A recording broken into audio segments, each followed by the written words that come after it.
hopefully people will join it up on YouTube or on the podcast. I was not expecting that. So apparently now we can't go on Kofi_43 until I guess next week or something like that. Or Friday or something. I have to look it up again and see what it says. But thanks everybody for being on, those of us who are joining. We appreciate you.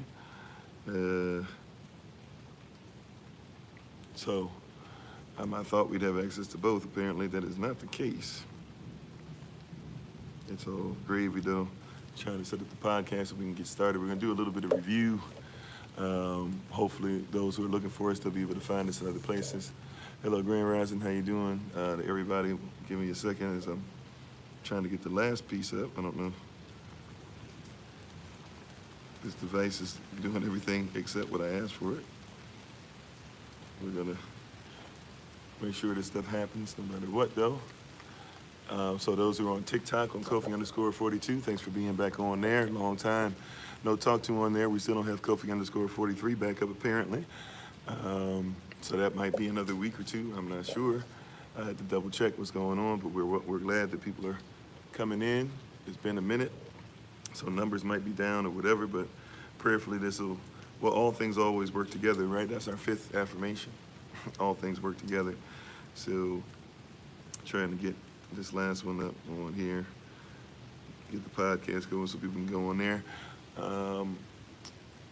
Just to also make people aware, those who are on YouTube, we might not, it might go off after a little bit, so if you want to switch over to Kofi_42 on TikTok, or if you want to go to the podcast, feel more than welcome to, if we have to, because it's looking like we're having some issues with that, so just to give you a heads up, in case that goes off, you always can go to the podcast, or you always can go to to us on TikTok, Kofi_42, but they made sure they took us down. They said that we were bullying people, and so I'm not sure if somebody made a mistake and said that, or if somebody wrote that out because they were tired of what we were talking about.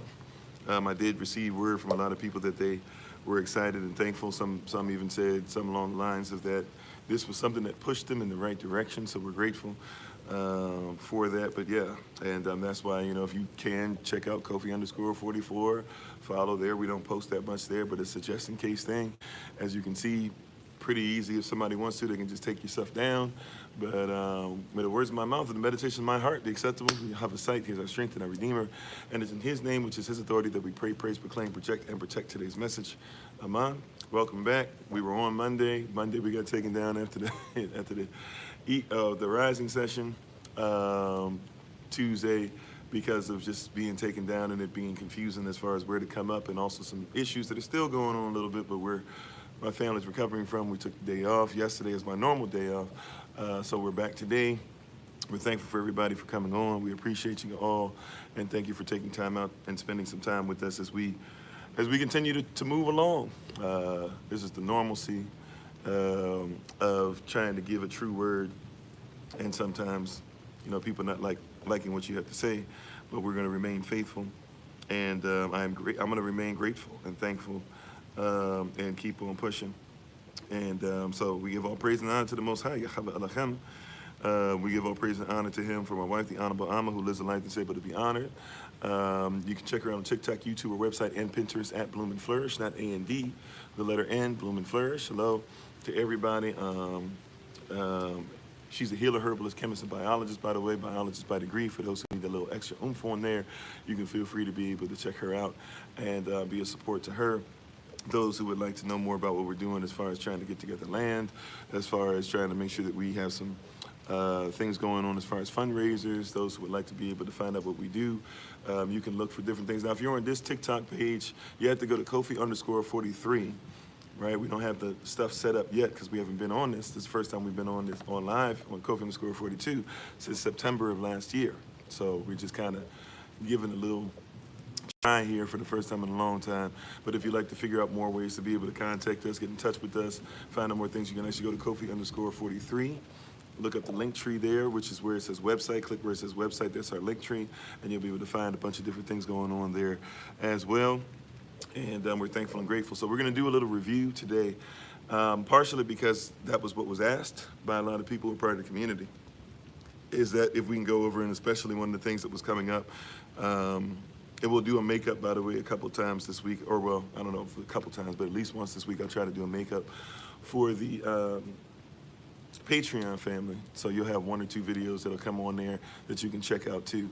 But what was asked was something specific as far as, hey, how do you know for sure, right? How do you know for sure what's going on as far as like, if our culture, basically the way it's put to me, if our culture was taken away from us, and we're trying to reestablish culture, how do you reestablish something that was taken? How do we know, in fact, that we're actually going down the right path as far as culture? Now, I think we have a whole thing on our YouTube channel called Having Been Led as We Believe. So you can actually go to there to get more information. We have a whole, so, I'm sorry, we have a YouTube channel, hashtag Find Kofi, hashtag FINDKOFI. On there is a playlist called Having Been Led as We Believe. We also have this FAQ series where we've been talking about things a lot. We also have certain videos on there like Culture to Habits, things like that. So you can check out those things to get more information. But we'll do a little review since some of the people have been with us for a while who are asking the question. So we'll make sure that we go through that together and go through that on here. But thank you to everybody. I know we have a little less than what we are normal to having, but the number that shows up is not necessarily the mindset. It's making sure we get out this word. And so, we'll have a few less people for a little while, which oftentimes allows us to have discussion in a different way as well. So if you have questions, comments, and concerns, as always, you can go ahead and put them in the chat. If you're on TikTok, if I don't get to it right away, you can put it in the Q&A box, and I will do my best ASAP to get back to you as much as humanly possible. So hello to everybody. Once again, if you're on the podcast, if you're on Facebook, if you're on the podcast, if you're on YouTube, if you're on TikTok, we appreciate your presence today. I thought we were going to be able to go both Kofi_42 and Kofi_43 today on TikTok, but apparently that's not what they had in mind. They said that we still aren't allowed to go on live. So I will try to check up on that and give you guys better information. But hello to everybody. I think we have DH, I don't know how to pronounce it, DHCIEZH. Grand Rising, how you doing? Shalom to Minister Sonia, shalom to Sister Rhonda, to Sister Dawn. To everybody, thank you for being on. We appreciate you. Hello, Sister Sharice, Sister Barbara, Sister Beverly, Sister Shima. I think I said Nate King already. Sister Betty, Krypton. Thanks for being part of the community. Tree by Living Water. Thanks for coming to being part of this part of the things. Aman, yep, Sister Shima, Romans 8:28. By the way, our hello, how you doing, Sister Tracy? So by the way, our affirmations are still on board, right? For the month of July, Romans 8:1, Romans 8:11, Romans 8:18, Romans 8:19, Romans 8:28. Romans 8:1 basically says we are above condemnation, right? Because we're following after the Spirit, not after the flesh. Romans 8:11 tells us that that we are eternal. We're going to focus on the eternal, not the temporary. Romans 8:18 is where we're learning to make sure that we recognize that you do not compare. Romans 8:19 helping us to recognize that you are the manifestation. In Romans 8:28, all things are, in fact, beneficial. So remember those as we get ready to go into today. So this is a review today, and welcome everybody once again on all the platforms, podcast, YouTube, TikTok. This is a review today for us to be able to answer some of the questions that were given, and hopefully, since the question was given by somebody, but they took they took away our ability to go live on Kofi_43. Prayerfully, we'll have some people on with us. How you doing, Sir Stephen? Thanks for coming over. How you doing, Ransom? Thanks for coming over. How you doing, Ali? How you doing, King Raj? Grand Rising to you. So when people say we're trying to get back to culture, the question was asked, the question was introduced. Yeah, I missed you guys too. I missed you guys too. So the question was asked, how do we get to, how do we ensure, we're talking a lot of stuff, how do we ensure that, okay, we are in fact proper when it comes to our culture, right? How you doing, Sister? Oh, wow, I'm sorry, having a moment. Or Dawn, I'm having a, Stella, Sister Stella, how you doing? So the question was introduced, okay, we keep talking about culture, we're talking about all these things, but how do we know for sure that we're following the culture? And I'm doing very well, thank you for asking. How do we know for sure we're on the right track, right? Which is a great question. Like I said, there's tons of things that we have posted already to answer that question, but it's a great question nonetheless. And every once in a while, we try to do some reviews, some Q&As, and things like that on here to make sure that everybody is back with us and is on track. So, speaking once again about on track, how do we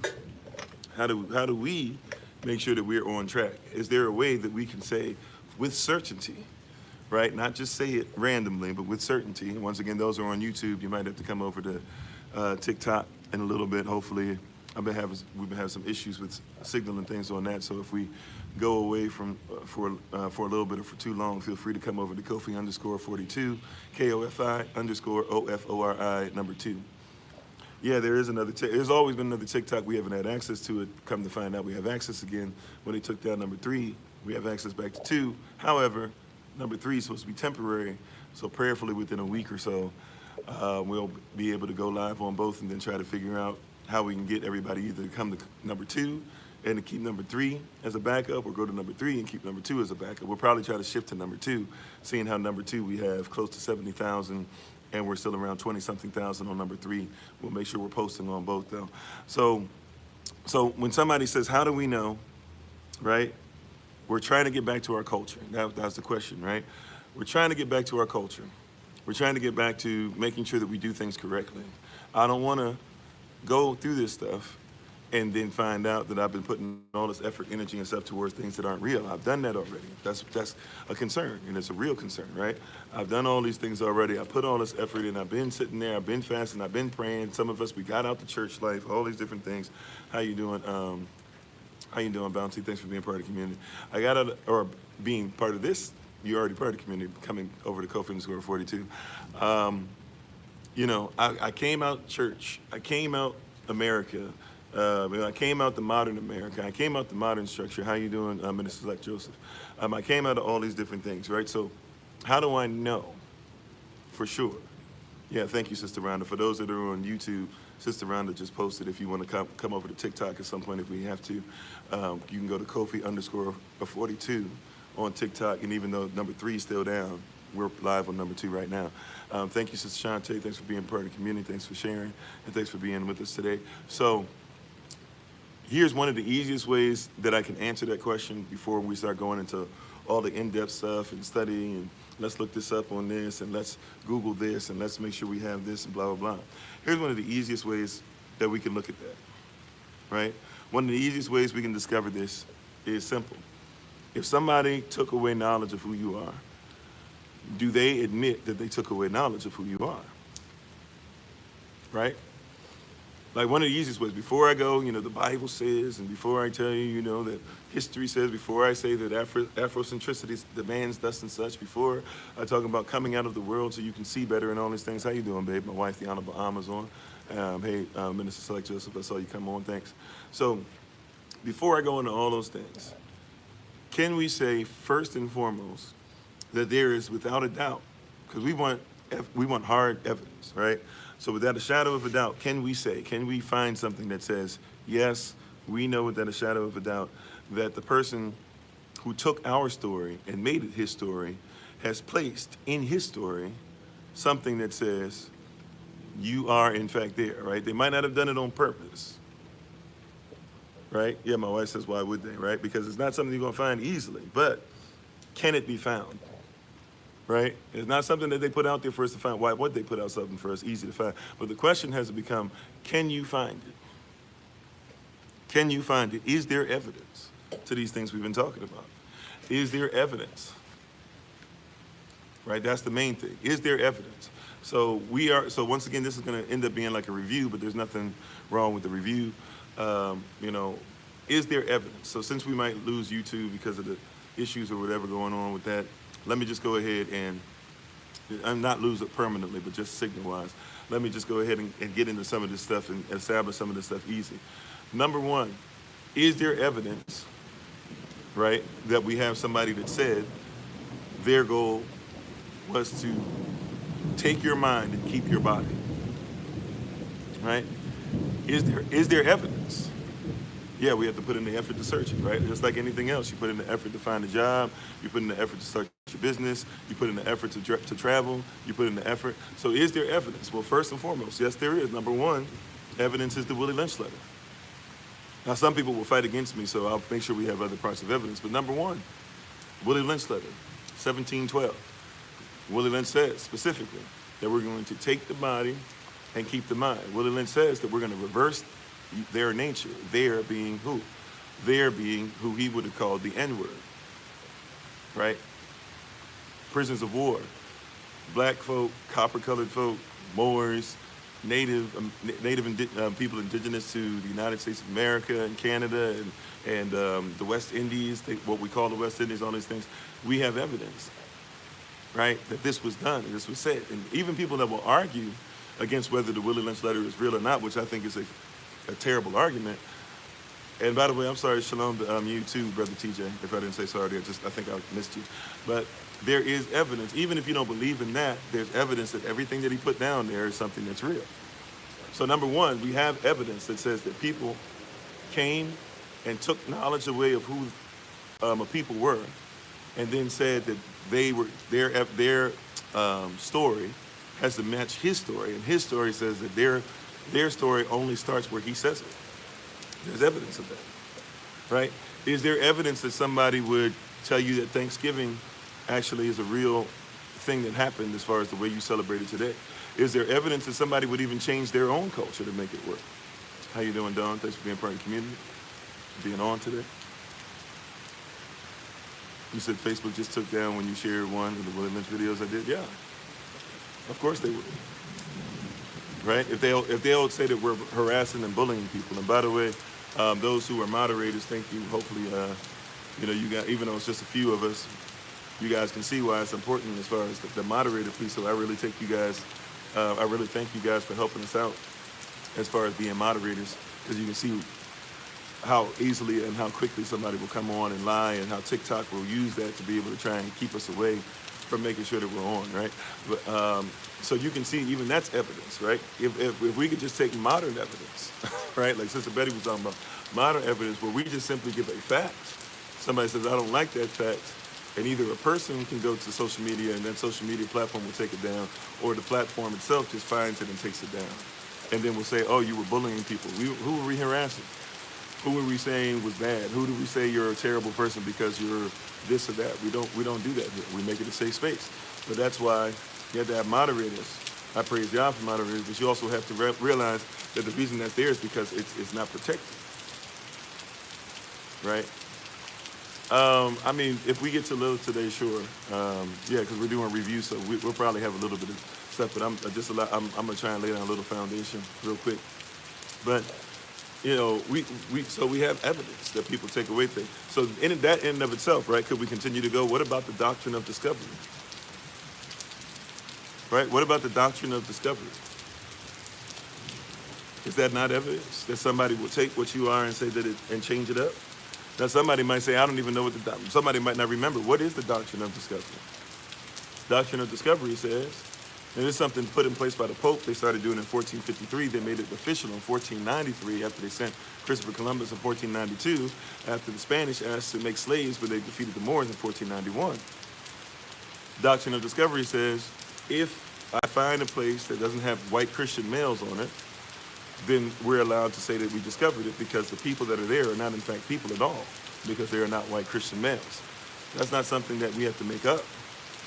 That's something that we know to be factual, something we know to be true, right?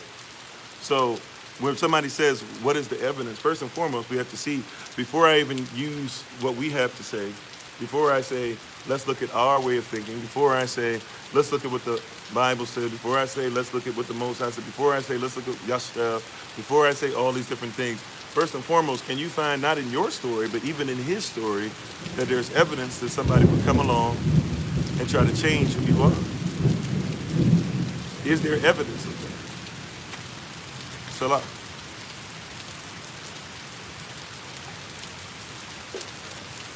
Yeah, thank you, John Boy. I appreciate it.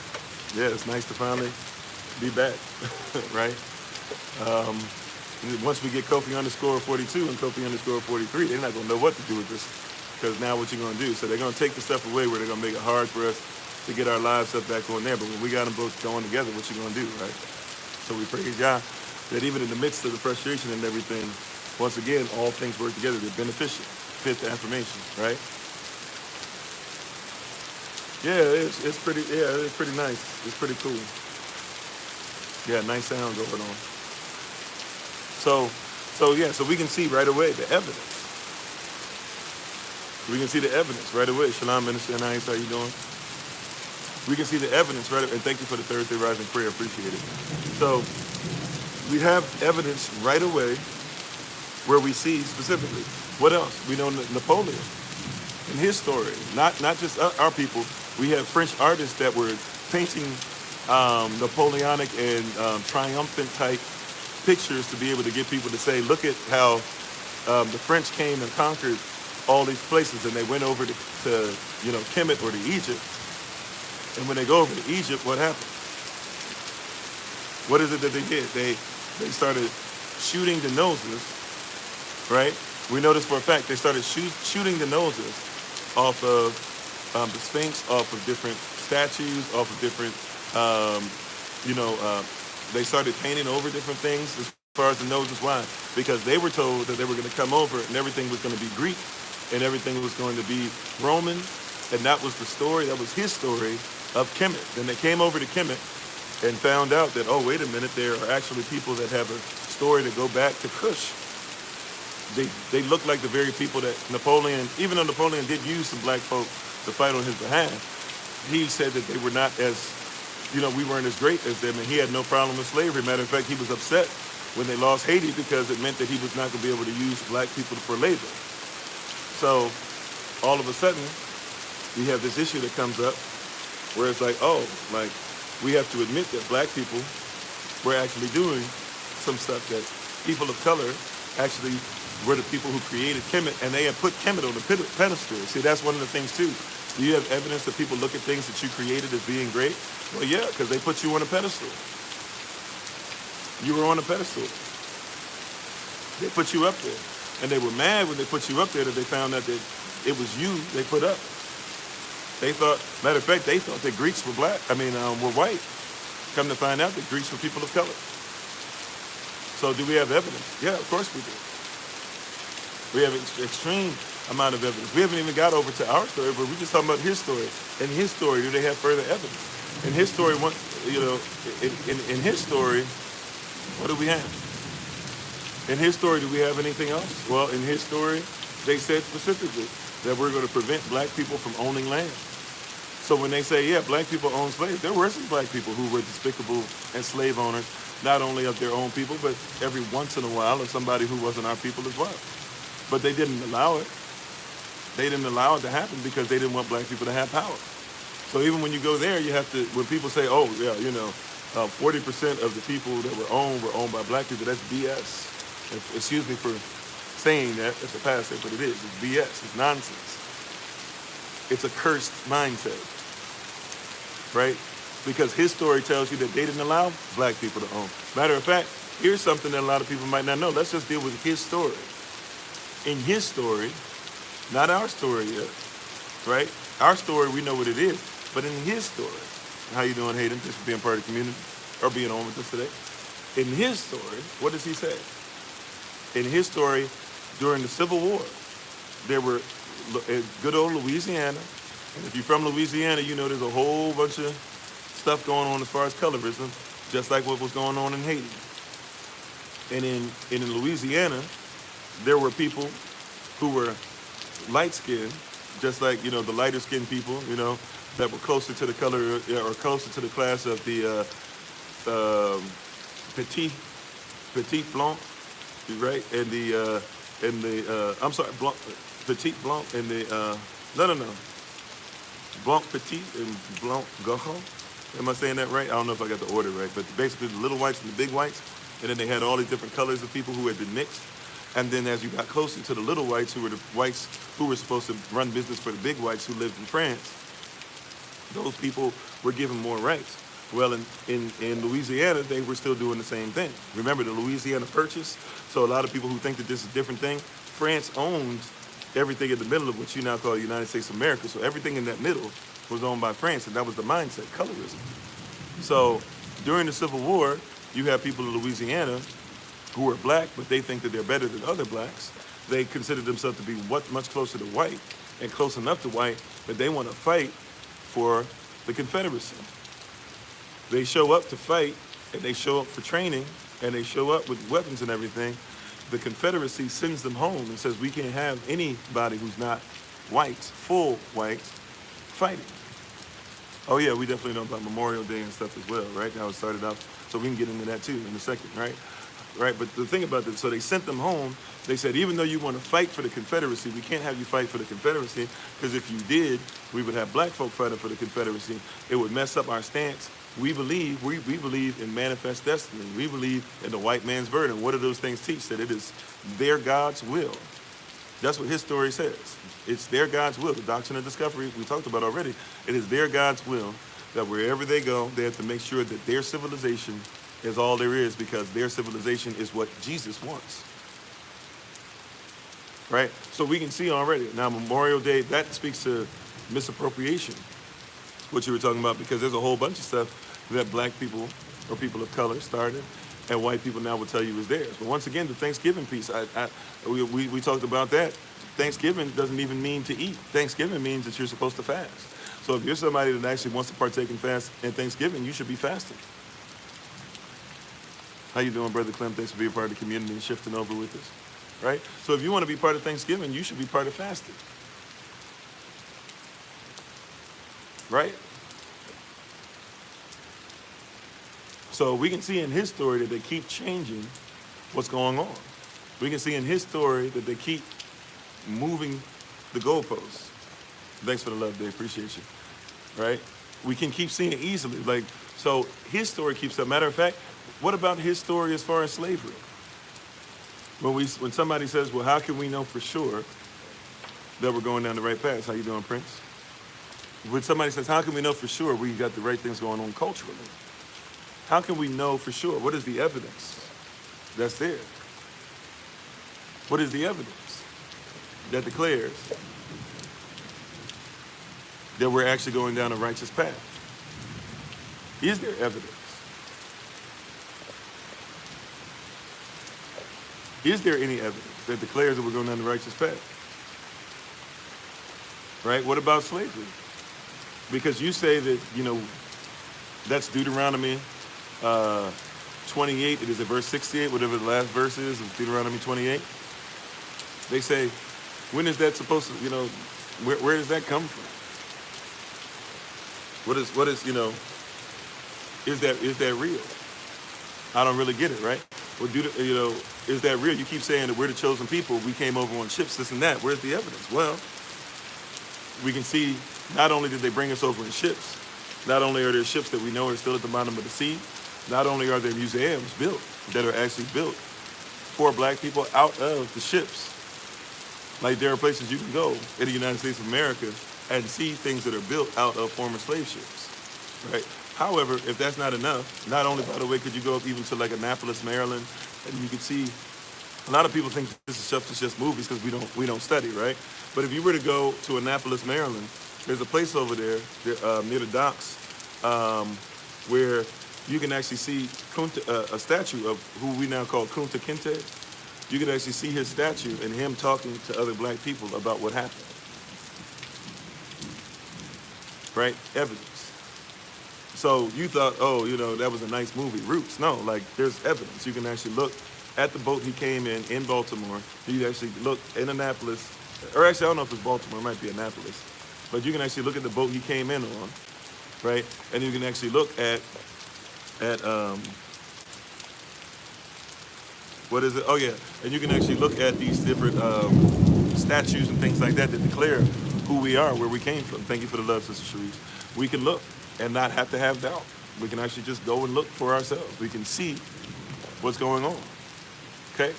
And thank you for the likes, for the shares, for the love, for the gifts. We appreciate you all. Thank you on YouTube. Thank you on the podcast. Thank you on TikTok. We appreciate you all. And thanks for your presence with us today. Right? And how you doing, Apple? How you doing, Ekua? Is it Ekua?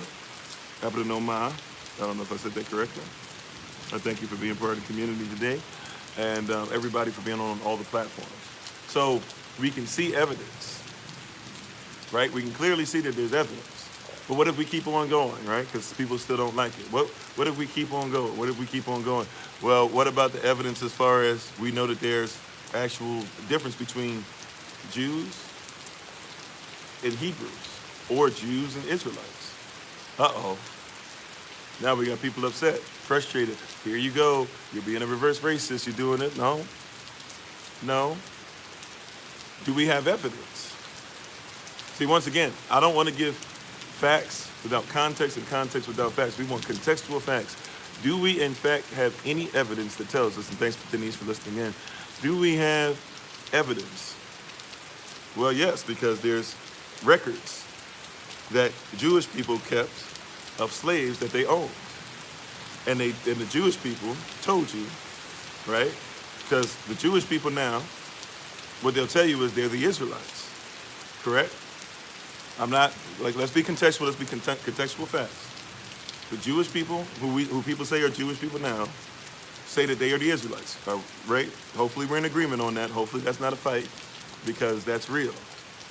Even though not 100%, because I've had many Jewish teachers that will tell you that they, in fact, are not Shem, right?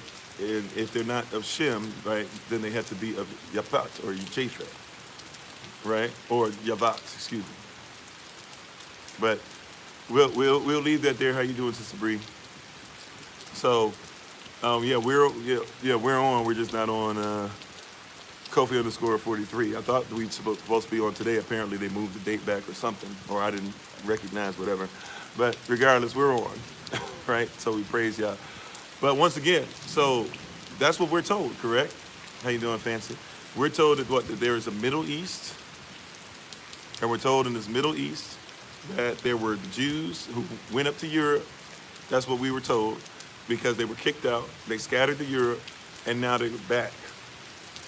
Question: do the Jews themselves say that? Once again, do we have contextual facts? Do we have something here that we can say for sure with certainty that something doesn't add up? Do we have something? But when we look at his story, I'm not even in our story yet. When people say, how can we prove? How can we know? Right? All you got to do is see, even in his story, does he admit he had to change who you are? Because in his story, he also has the records of the slaves that he sold, right? You know, there's still slave records. There's still families that hide slave records, but there's slave records that are public. And so if we were to look at these public slave records and study them, we would discover that Jews made a whole lot of money off of the slave trade. Some people say that they made more than anybody else. I don't know if I'm ready to go there, but we can definitely say that they made a whole lot of money off of it. And when they got West Africans, they described the West Africans as Israelites. They described us as Hebrews. They said that we had nappy hair and Negroid features. What are Negroid features? That means our nose looks a certain way. What are Negroid features? Even though that's a very surface level way of looking at us, because, you know, melanin comes in many different forms, right? But they said that we had Negroid features. They said we had nappy hair. They said we had big noses. They said that we grew our hair and didn't cut it. They said that, you know, they talked about, they talked about everything. They talked about the curve of our women's hips. They talked about the size or whatever. I'm not going into that whole stereotype, but they talked about the size of our men's, you know, phalluses, all those things. They talked about those things, but they described you. And then on top of that, when they were getting you from West Africa, other Europeans, because that's who the Jews were, they were Europeans, they were coming from Europe, and other Europeans came over and they divided in the 1700s. There's proof, there's evidence, you can Google it right now, that there's a map that they had created. They called it of West Africa. Half of it they called Negro land, and half of it they called, and thank you for the love, Fancy, appreciate it. Half of it they called Negro land, what we would call the northern half. It used to be that was southern, but now they flipped the map. That's why we said Le Monde à l'envers, you know, the world is upside down. That's where that saying came from. They literally flipped the world upside down. But what we now call north, you had Negro land, which is supposed to be from an old, ancient West African term of negro, which is one of the most ancient ways of us describing ourselves there. And then beneath that, they called it forgive me. They called it Guinea, which is where you guys get like Papua New Guinea or New Guinea or things like that, because there was a Guinea. There were a Guinea people. There is a Guinea-Bissau. There are places that are still called Guinea in the title, right? So, and when you look at that map in the 1700s, they still actually have on Google some of those maps that actually show you that there was a place on there called the Scattered Israelites. I'm not talking about what people came up and wrote in there in modern times. I'm talking about there are ancient maps that we know exist and we can read for ourselves, public record. So when somebody says, can we prove that we're going down the right track? First things first, if the question is, hey, because the ultimate question, once again, that got us into this review today is, how do you say that you are, in fact, we're going down the correct path culture-wise, and somebody took your culture? How do we know we're going down the right path first and foremost? Not just with us. Hey, how you doing, Big Brother Thomas? Not only with us, first things first, can we say the people who took your culture, did they leave any evidence? Because here's the deal. Every lie, and I used to be somebody who was proficient at lying, right? I'm not gonna hold you. I'm somebody who used to be one of the greatest liars in the game. I'm not proud of it, but I'm just saying, takes one to know one. Okay, like I used to be one, right? So one thing I learned about lying, and one thing somebody told me once I got out of lying, and it made a lot of sense as a former liar, is that in order for something to make sense, you have to tell the truth, at least at parts. Something can be a lie, but a lie doesn't mean everything is false. A lie just means that they started in something true and manipulated it. That's it, right? That's all a lie really is that, hey, there is truth there, but we're not focusing on the truth. We're focusing on the part that we want to get it to where you'll believe what we say. My wife said, I remember in high school, the saying was, if you want to hide something from blacks, put it in a book. Yeah, that's another thing, right? We were told not to study, right? How you doing, CWE? I'm not sure how to pronounce it. CWE, Sade, I'm not sure, but thanks for being with us. But yeah, like, this is real talk, you know? Like, if you want to hide something, you put it in the book. You know, if you want to hide law, why are there a bunch of books on law? Like, you know, reference material as far as Black's Law Dictionary, just legal terminology, things like that. You know, there's something called Google Scholar we tell people to go on all the time because we believe in law. Kingdom law, natural law, law of attraction, law of first mention, common law, maritime law, admiralty law, which sometimes is the same exact thing, law of equity, universal law. You know, there's so many books out there on law, right? At your fingertips. You can go on Google Scholar, you could type in, everybody Googles everything. You could, if you wanted to know how to defend yourself, right, you still got to learn some things as far as, you know, terminology and things like that, and make sure that you are honorable at all times. But you could literally just go to type in Google Scholar and then type in either what law you're looking for or the case study. Because that's all the Bible even is. It's just law and case study. For people to talk about the Bible, this, the Bible, that, the Bible, that. If you don't know how law and case study works, you can't read the Bible anyways. That's why everybody's trying to, you got all these cats out here trying to make the Bible straight allegory, right? Everything's got to be allegory. No, like it's law. All right, same to you, Dennis. Thank you. You said I sometimes hide money in the greatest book of all time. Hey, matter of fact, it's funny you say that, right? You said, I'm sorry, they hid it in the book thinking we were not ever going to learn how to read nor read. Yeah, and that was part of it. We weren't supposed to read, and if we read, we were supposed to read the books they gave us, not the books they had on us, because that was his story, their story, but even his story had some of the things about you. Now watch this. I think it was Kevin Hart said this, right? Whatever you feel about him, I just want you to listen to the story. Kevin Hart was talking about how he was hurting for rent real bad, right? Lived in Philadelphia, hurting for rent real bad. He goes to his mother. He's like, Mom, you know, I need money for rent, this and that, or whatever. Can you help me out? She's got the money. You know, I forget, but it's like 2, 3, might even be like 4 months rent, something like that. He's about to get kicked out. So she gives him a Bible, and she says, okay, you know, read your Bible, and then I'll help you, right? I'm sorry, you said reading used to get our ancestors, and it's because it says POWs killed, yeah.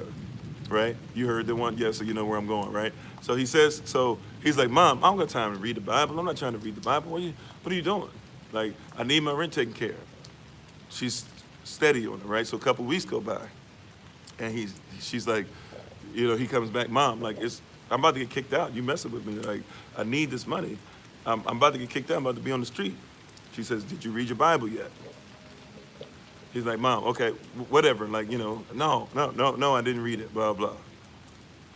And all of a sudden, so goes a couple more days. Mom, like, for real, this isn't about Bible. Like, you talking about stuff about God or whatever. Like, doesn't God blesses people and stuff? Like, you about to let your mom, like, or I'm sorry, you about to let your son be on the street, right? She's like, did you read your Bible yet? So he tries to lie, be like, yeah, I read it. And she goes, when you read your Bible, right, then I'll help you. So finally, he's like at his wit's end, pretty much about to get kicked out on the street. He only got, like, at this point, there's no messing around with the finessing anymore. So finally, he opens up his Bible, and what happens? His mom had put all the rent checks. She had the data all the way back. All this time, she had wrote out checks for every single month. If he had just opened it up, he would have been able to get it. Whether you believe in the Bible or not is the point of this story, although I think it's a great way of looking at reading your Bible and being blessed by it.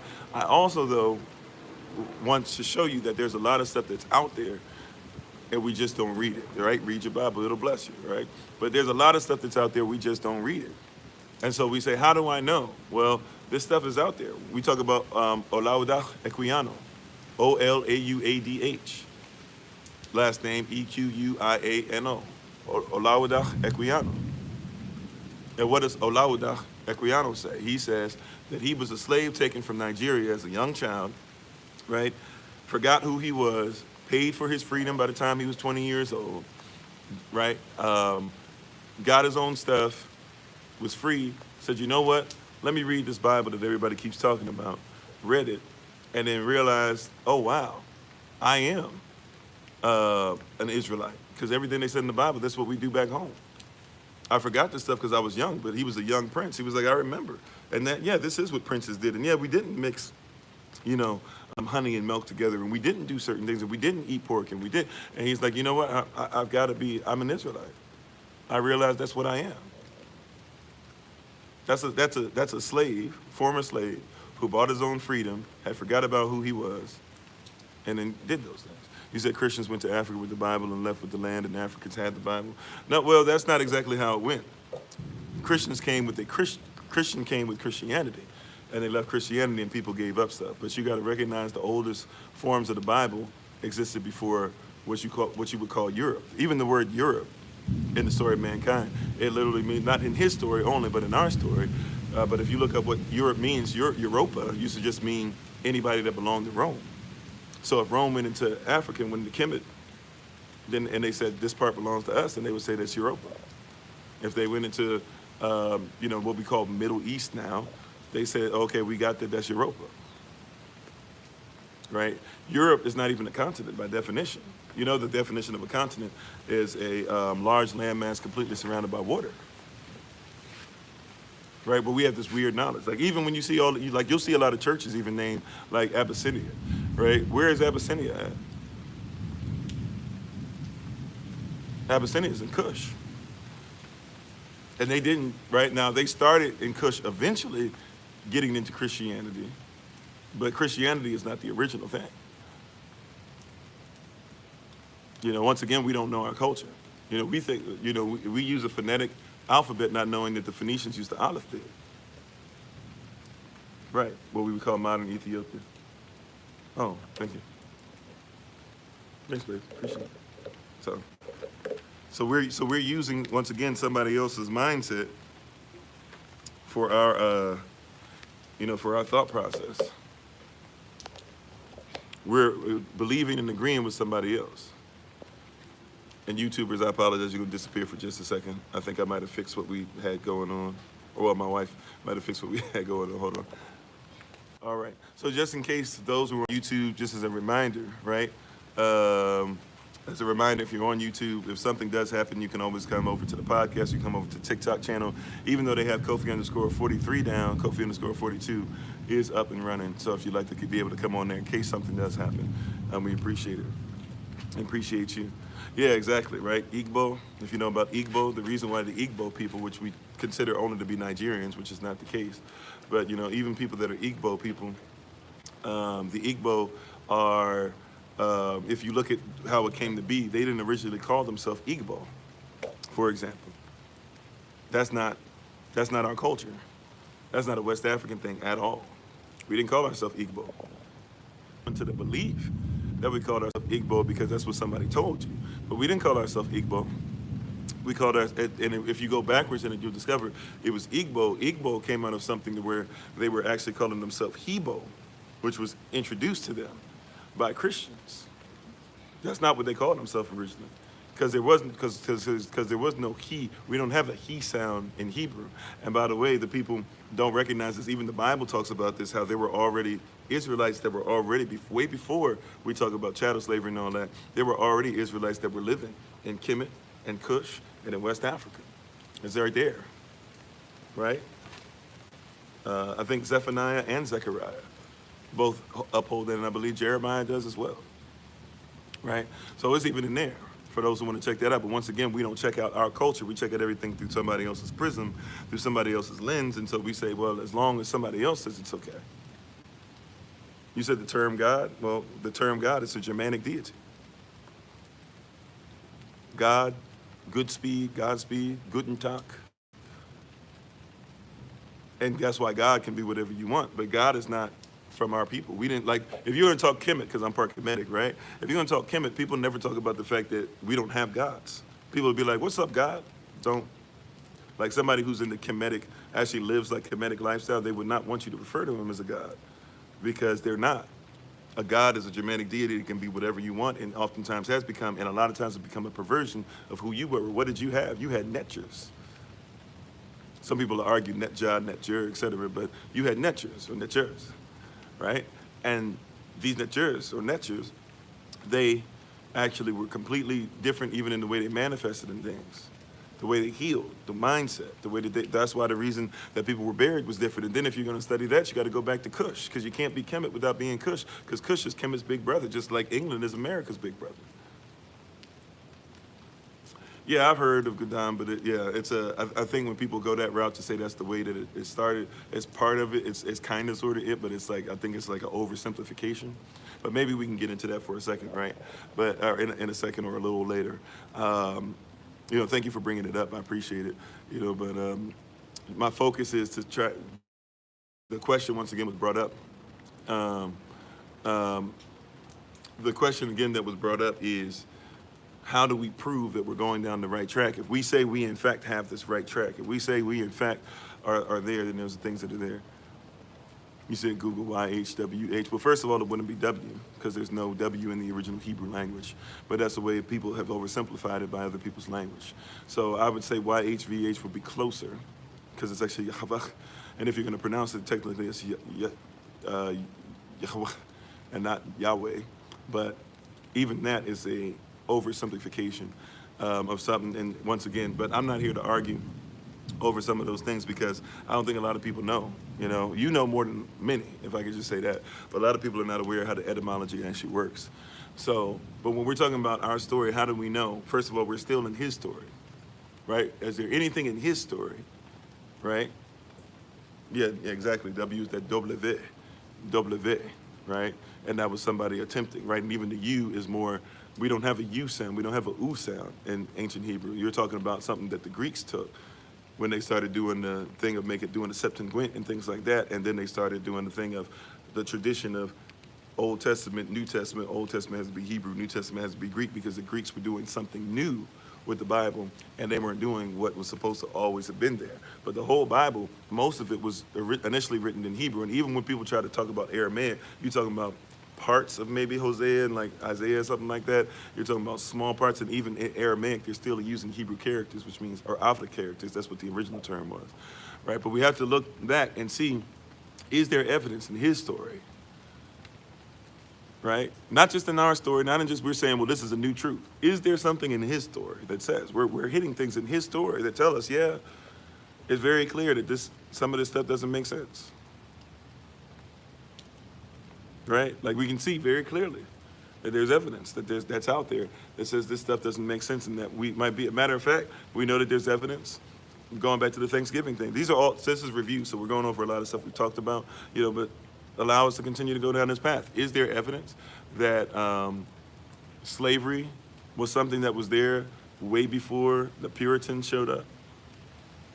Of course, because people who call, I always say Sambo by accident, even though he had a Sambo spirit, but Squanto, who we call Squanto, Tisquantum. Squanto, Tisquanto. He was a slave. He was a former slave. What they told you in school, right? See, once again, if you're going to tell a lie, it has to be based off of some truth. So they gave you a little bit of truth. They said, oh, he spoke English. But then what they taught you in school was, oh, yeah, it was just God, right? He just blessed him, and he was just a blessing. What they don't tell you is somebody came before Squanto when they spoke English as well. Well, that's because of trade. No. Squanto was a slave.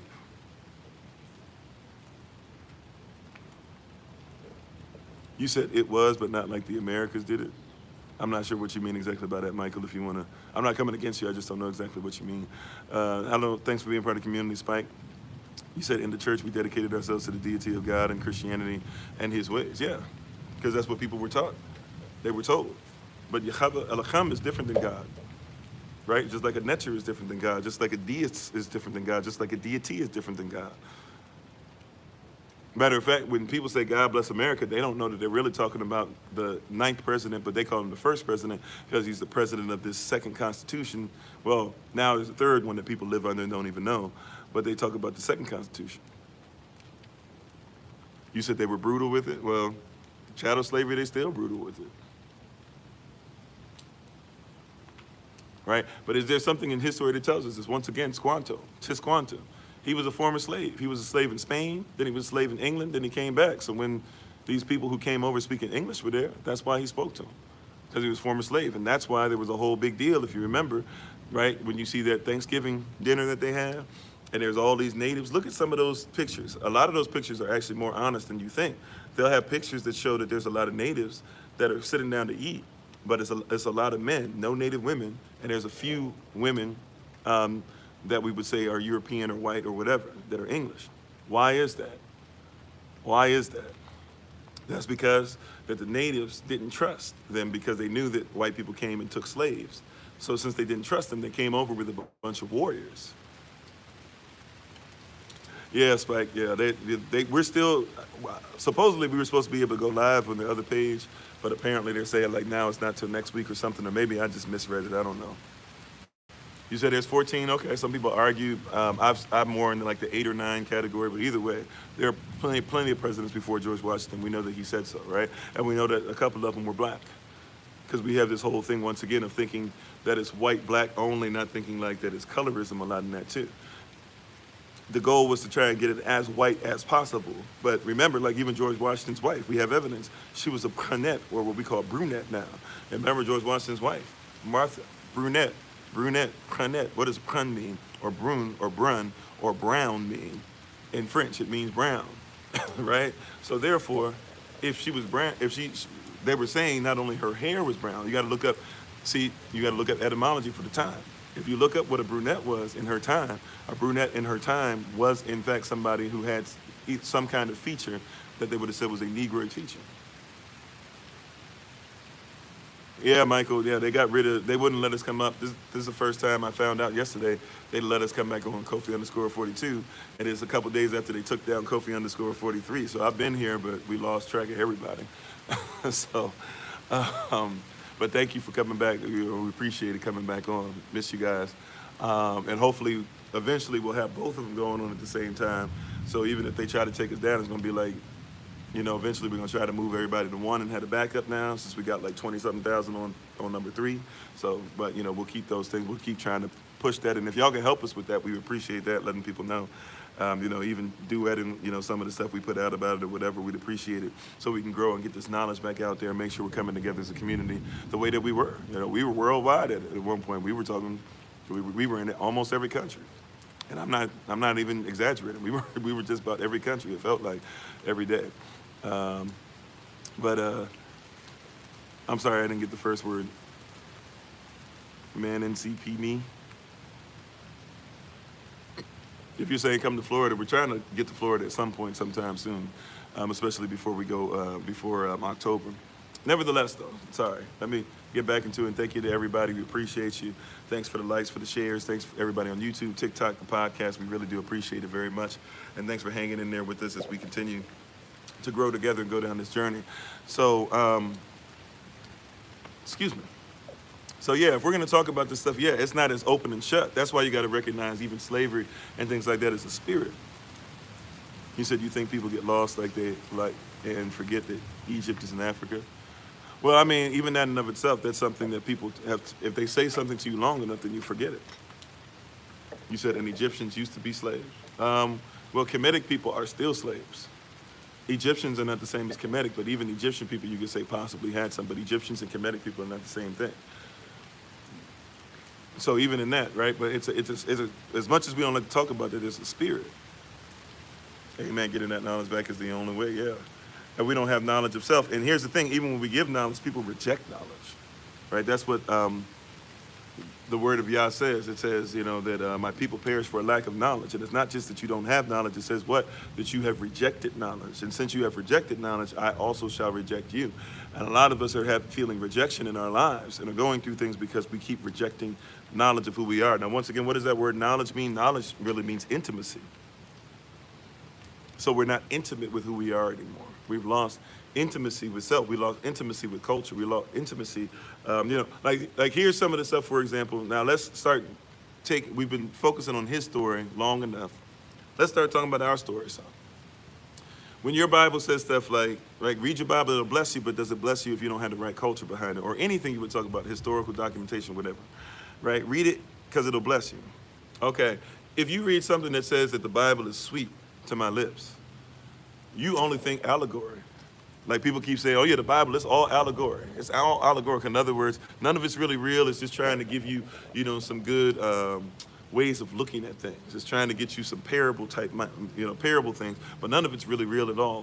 The fruit, the original tree, what people call the firmament, which is not even our culture either, but that's Greek culture, but nevertheless, people don't know the difference in words and things people just threw in there. But people just be like, yeah, those things, that's just, it's all just stuff to get you to comprehend how life works, but none of it's real. None of it's real. That's what we're told, right? But the reality is if you see a verse that says your word is sweet like honey to my lips, so you know that we used to actually bake the word. Like we actually used to make treats and snacks. And we actually would make like little nice treats that you would heat up in the oven nowadays and stuff, and we would make them, and they would be in the shape of Hebrew characters, or African characters, Hebrew characters. And the children would learn the words, and then they would eat it. Therefore, in their mind, saying, the word that I eat is sweet. You said musical scales, periodic table, et cetera, et cetera, et cetera. It's all in the name of a lot of stuff, yeah. DNA, all that, yeah, most of that. Right? So we read a verse, we go, oh, okay, that's nice, it's allegory, it's just a poem, it's poetic, it's a poem. No, that's not a poem. That's real life. That's the way that happened. It's sweet. Somebody made it. Somebody literally would eat the word. See, they take your culture, then they have you do, you call it alphabet cereal or alphabet soup. Right? You think that that's some kind of newish thing or whatever. No, like we used to bake the word. We should get back in the habit of doing things like that. Our children would learn better. Could you imagine if your children actually got school at home like they should, which is our culture as well, and you taught them their actual culture, and they would eat their own words, and they'd be like, oh man, yeah, the word is sweet. Of course I want to learn this before anything else, because all this other stuff, it comes with bitter stuff. It comes with being arrested. It comes with having to defend myself. It comes with me not even knowing who I am. It comes with me being frustrated. It comes with people bullying. But I could be at home eating the word. And so if it tastes sweet when I eat it, then man, it's going to be sweet in my mind when I read it, because my mind will go back to what it is that I'm being trained in. But we don't train up a child in the way that they should go. We think train up a child in the way that they should go means show up to church. That's what people think. show up to church. They don't even read the whole scripture. Was it Proverbs 22, 6 and 7? Train up a child in the way, the way they should go, so when they grow old, they shall not depart from it, right? Because why? Because the lender will, because the borrower will always be subservient to the lender. That's the context. So train them up financially. My wife said, that's deep. We always eat our own words that come out of our mouths. Yeah. So you eat it as a child. You're supposed to download it as a child. We're supposed to prepare. When you're eating something, you're supposed to prepare. How many people have been prepared or eating or have taken hours out of their day when they were young to make sure that they recognize that there were two Americas? See, what are we eating? See, that's the problem. Is not so much do we know that the culture is correct. His story tells us already that we are who we say we are. I don't even have to go into, like, when we say, well, he hid the truth from us and he doesn't want you to know about who you are, and therefore since the patriarchy doesn't want you to know who you are, then how can you ever come into knowledge of who you are if they hid it from you? Well, they can't hide everything because you can't tell a great lie without making sure that it's based off of a great truth. There we go again. You can't tell a great lie without it being based off of a great truth. You can tell great lies all day, every day. You can. It happens all the time. But it's not going to survive if it's not based off of something that's very true.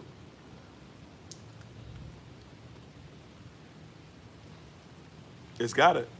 So if somebody told you that, if somebody told you that, what's an example? I can't remember his name. Kent Hovind. I think he's Reverend Kent Hovind, Dr. Kent Hovind for sure.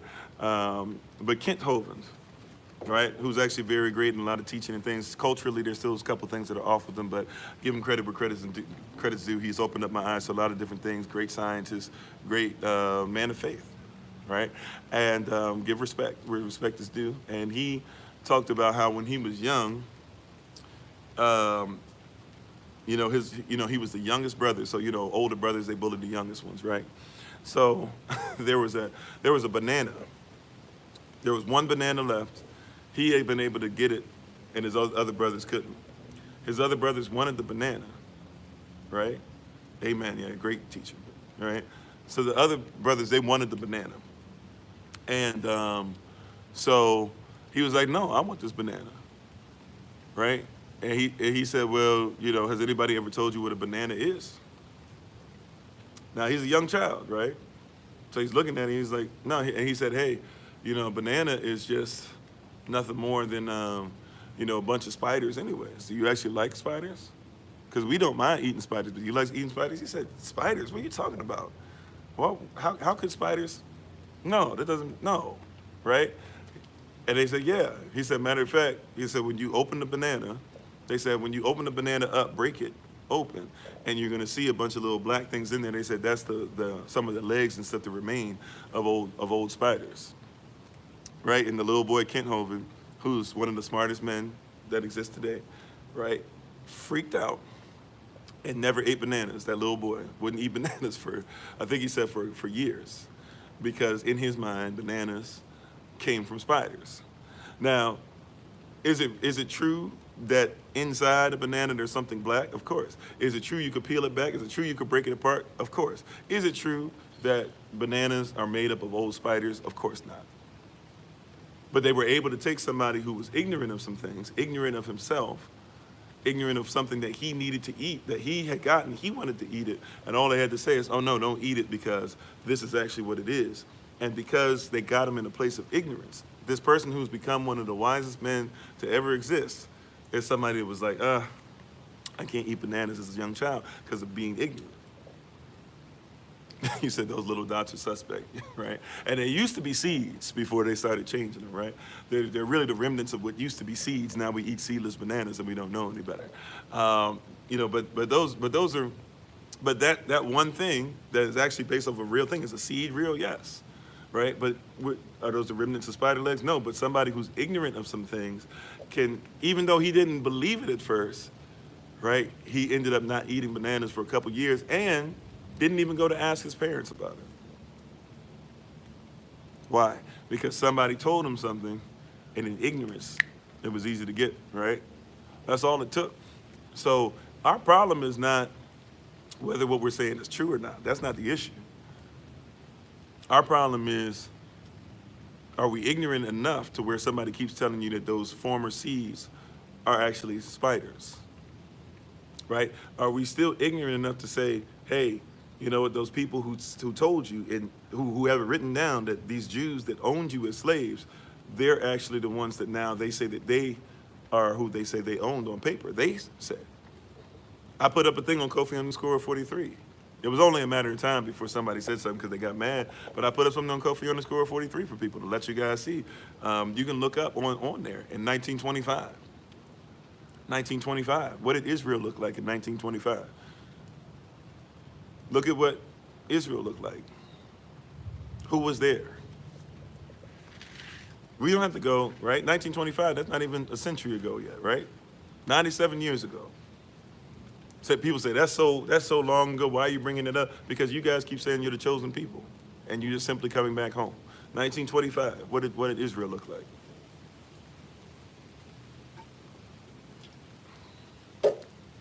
See, like, we don't have to really look that as hard as we think. Amen, you saw it? Amen, great. Right, we don't have to really look as hard as we think we do. The stuff is there. Look up in history. Prime Minister of Egypt, after Israel, these Israelites, and they call themselves Israel and everything, they say, we want you to they say to Egypt, we want you to recognize us as a nation, as a sovereign nation. The Prime Minister says, no, we shall not. They say, why won't you recognize us? Prime Minister doesn't miss a beat.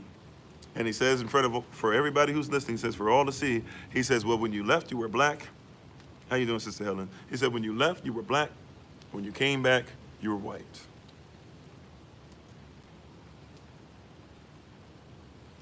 Like, we don't have to look that hard. How do we know that we're establishing culture? Because there's other cultures. Like, Egyptians don't even like us. Egyptians, their second most spoken language is French because they're not really as Arabic. Arabic really just means nomadic anyways. But if you want to talk about Arabic as a people, well, fine. They're not as much Arabic as you think they are. They're continuing what the Greeks and the Romans did. They were just the next step. That's why they don't fix your Sphinx and your pyramids. If you were to go over to Cairo, I believe it's where it is. If I'm in the wrong place, somebody correct me. But if you were to go over to Cairo and try and visit the pyramids and the Sphinx and all that, you would be surprised because you think that it's still like just out in the desert all by itself and it's plain. No, no, no, no, no. Like, it's surrounded by city. It's surrounded by city.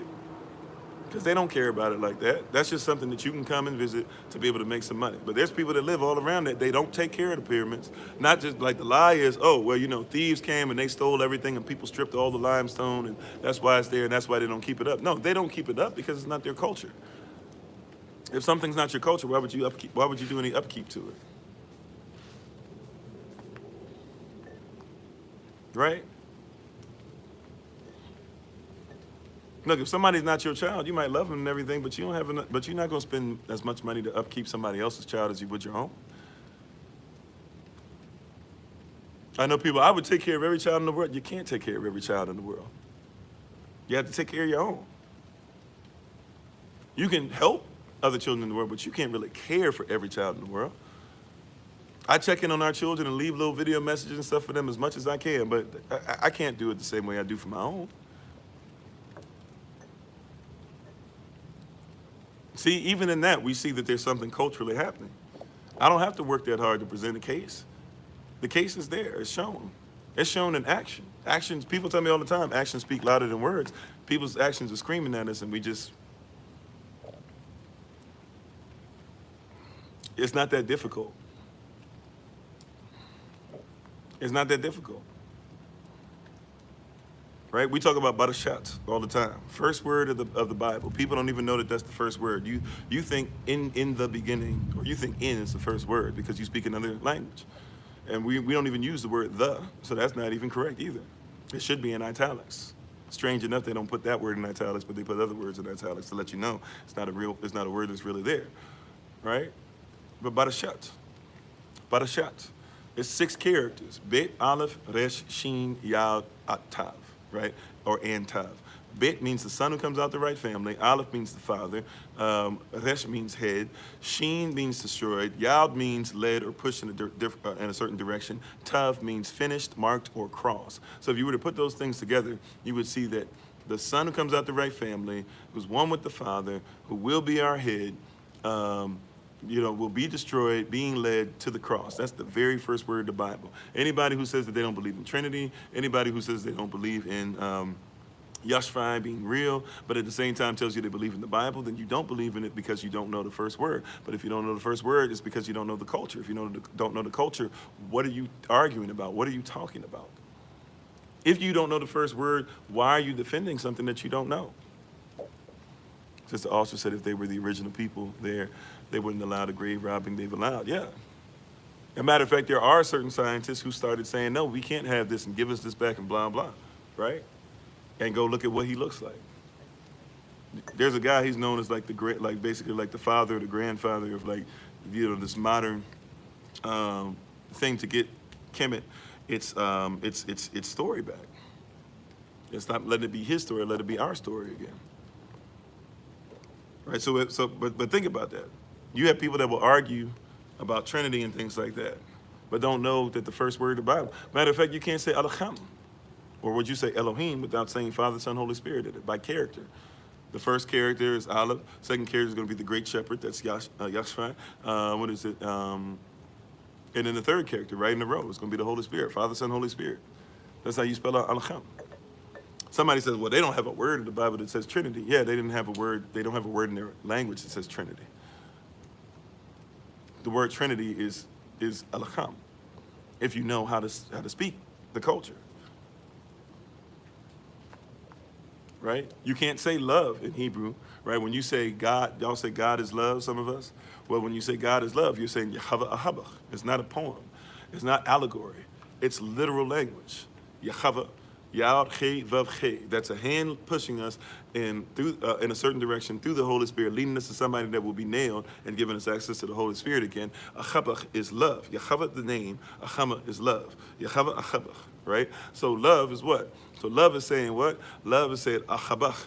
Aleph Che Bet Che. The Father through the Holy Spirit leads us to the Son who comes out the right family, establishes access to the Holy Spirit again. Put the two words together and superimpose them.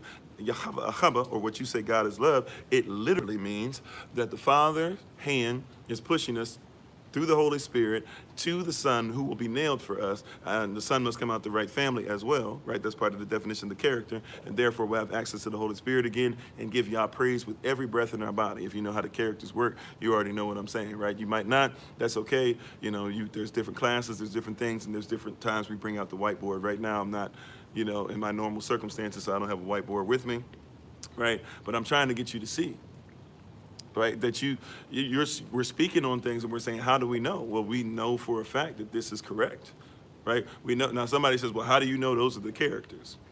How do you know? You're talking about phonetic alphabet and this and that. Well, they say that the Bible was written Aramaic, a very, very, very, very, like less than 1%, less than like 0.5%, less than even that really. Of the Bible is written in what you would call Aramaic, but even Aramaic uses Hebrew characters, which means that if somebody writes in Aramaic, they have to write in Alphabet or ancient Hebrew. So we already know this. So even when somebody says, well, why don't you use Aramaic? If I use Aramaic writing, I have to use Hebrew writing. They got it from, it's the same thing.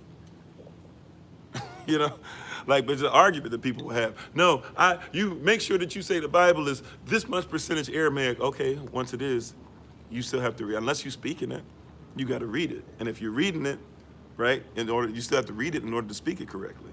So now you got to learn Hebrew, ancient Hebrew, to be able to then transfer it and say, okay, now how does that transfer to ancient, not modern, but ancient Aramaic? And then you got to be able to speak ancient Aramaic based off of the Hebrew writing. You might as well just learn the Hebrew writing, at least first.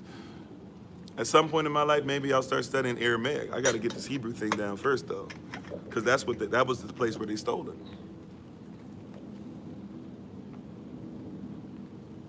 Right, but we're not even realizing. It's the same thing. This Ifrit, I'm sorry, I didn't even finish talking about the Igbo thing. So Igbo, actually, if you look at it, it came from Hebo, which was somebody trying to do the Hebrews thing, right? Because we don't have a he sound in our language. So it was Igbo, which actually came from Hebrew. Hebrew came from what they used to call themselves, which was Ivrit. Ivrit, I-V-R-I-T. I-V-R-I-T. I-V-R-I-T was what they called themselves initially. An Igbo person initially called themselves Ivrit. At least some of the, Igbo is, I'm doing a little bit of generalization, I get it, right? But I want you to comprehend this stuff that we don't know at all, right? So before I can go deep, we gotta at least get the basics. Then you go to Ivrit. Ivrit comes from Ivri, I-V-R-I, and guess what Ivri comes from? Ivri comes from Avra, which is A-V-R-A, if we were to make the phonetic writing and write it out today. That means that the Igbo is the same as the Avra. This is not stuff I'm making up. They didn't call themselves Hebo or Igbo. Now they do, because that's a form of them being enslaved. Just like there's a lot of people who say, I'm an African American. African American didn't exist until like the 1979, 1980. Around when they started having Jesse Jackson tell y'all that you needed to be African American. No such thing as an African American. No such thing. You want to call yourself that because somebody said, but that's in his story. His story tells you the truth. Go look up. It wasn't say it loud, I'm African American and I'm proud. Where was that at? It was what, say it loud, I'm black and I'm proud. And even, and here's the thing about James Brown. James Brown was an extreme right, conservative, right-wing person. So that song didn't even come from what you think it came from. Y'all think that song came from somebody who was fist in your face, this and that or whatever. It was used by a lot of black people, but James Brown wasn't somebody that agreed with the political stance of, we all got to be free. James Brown was out here permed up. James Brown was somebody, you got to look at James Brown's story. James Brown he was raised just like Cat Williams, well, I won't say Maya Angelou exactly, even though Maya Angelou was a prostitute, but just like a lot of people, like James Brown was out here, and James Brown was raised by prostitutes. Mike Tyson's mom was a crackhead and a prostitute as well, right? A lot of people out here, right? But James Brown, he was raised by a prostitute, made a lot of money, started listening to people and started saying, yeah, if I made it, all black people can make it. So these black people out here talking about that they should be better. Like, why can't they get themselves better? But even he, in his conservative stance, still said, say it loud, I'm black and I'm proud. He wasn't saying say it loud, I'm African American. Yeah, my wife said James Brown is for James Brown. Yeah, James Brown was permed up. I ain't saying nothing y'all don't know. You said, can you speak on Revelations briefly in Hebrew? Well, okay, we can get there. Also, I haven't gotten to the Lilith point as well. So if that person is still on, I don't know if they are or not. We'll touch on that today too. But we don't know. Because we don't know the culture. We don't represent it. We don't recognize it. We don't go study. Once again, if you want to hide something from a lot of people nowadays, what do? You put it in a book. That's why YouTube and all these things are so important for us as a people now, because we got to get people in a position to where they'll at least learn about it. They ain't even trying to learn about it unless they can see it and hear it. Matter of fact, I get busy myself, and so when you get busy, you try to listen to stuff, books on tape or whatever. Excuse me, so I get it. But a lot of people are not going to open up a dictionary from the 1800s to see that George Washington's wife was more than likely, light-skinned, just like his friend, King George, who would fight against George Washington and King George. They fought against each other, and they both had wives, right? Look up Queen Catherine. Everybody was talking about this Meghan Markle and all this stuff, who out here that doesn't want anything to do with you, and was so departed from her culture that when she got married, she just basically gave a minstrel show. Y'all remember? I didn't even see the stuff in the mail. I just saw what people were posting, and I remember being embarrassed. It's like they got the blackest of preachers. I ain't mad at the preacher, but I'm just saying they got the blackest of preachers. They made sure they brought up a choir. Meghan Markle ain't never been hanging out with no black folks whole life, right? But they got the blackest of preachers talking about this, doing all these things, singing "Oh Happy Day," which technically is not really as religious as what y'all think it is, but did all those things, and everybody was so happy. Y'all forgot like Queen Catherine been in existence. Y'all forgot like, King James, he was black, which means his mama was black. Like, this ain't nothing new. But because we don't bring that up, it's not part of our, we want it to be, but we don't need it to be part of our responsibility to teach ourselves. You said you learn more than social media than school? Yeah, and school, by the way, is taught to prevent you from learning self too. School is, put it like this, people don't recognize this, but school School is the greatest boot camp that has ever existed. Period. That's all school is. School is the greatest boot camp to ever exist.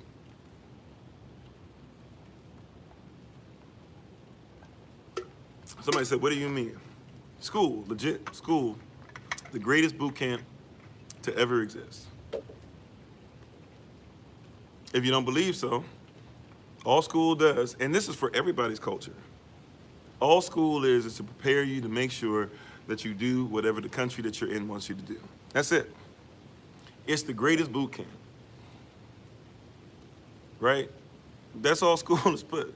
Thank you, on the way. That's all school is. School is the greatest boot camp you and I have ever seen.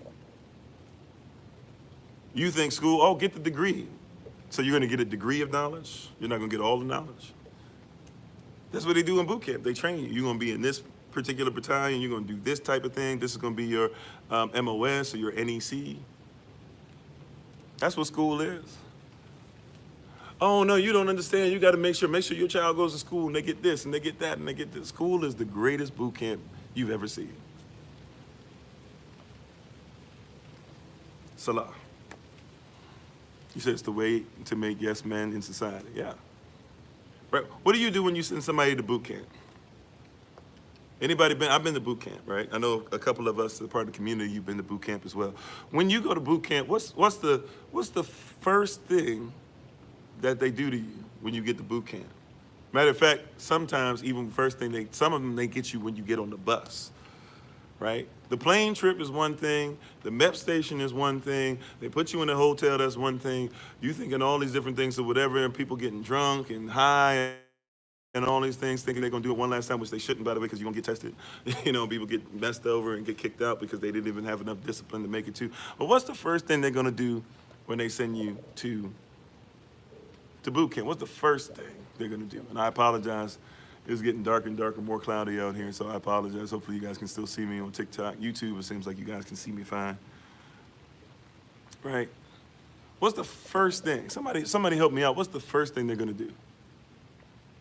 Crew cut? True, but even before that, that's one of the first. But even before that, guess what they're gonna do? He said, thank you for your live, very interesting, informative. Okay, cool, thank you for being on User 798. We're on every rising at 8 a.m. Eastern. We're on every evening at 8 p.m. Eastern. We're gonna be on Kofi_42. Once Kofi_43 comes back on, we're gonna try and do both of them for a little bit and see how that works and see which one we're gonna choose over the other, and try to get everybody to start coming to one, or if the numbers stay up high enough and we're able to bless enough people, maybe we'll do it. So you guys will let us know about what you do, but thank you so much. And if you get a chance, get the word out, let people know if you got something that was powerful from here. Join us tonight. We'll be back on 8 p.m. Eastern New York time. You said, yep, can still see you? Okay, cool. They swear you in? Well, that's at the MEP station. So you've been sworn in, right? That's when you say, I will support and defend the Constitution of the United States. That's the corporation, against all enemies, both foreign and domestic. But when you get to boot camp, you haven't seen us on forever, Kenny? Yeah, they have finally allowed us to come back on. They kicked us off the other one for a couple of weeks, the new one we've had, but at least we can come on and do that, right? But, oh wow, it's getting darker and darker. We'll see what happens. So it's getting darker and darker out here. Okay, but when we talk about this, right? Once again, what's gonna be the first thing they do to you when you go to boot camp? First thing they're gonna do is they're gonna start telling you to be quiet and they're gonna start yelling at you. They're basically gonna start telling you, you ain't nothing.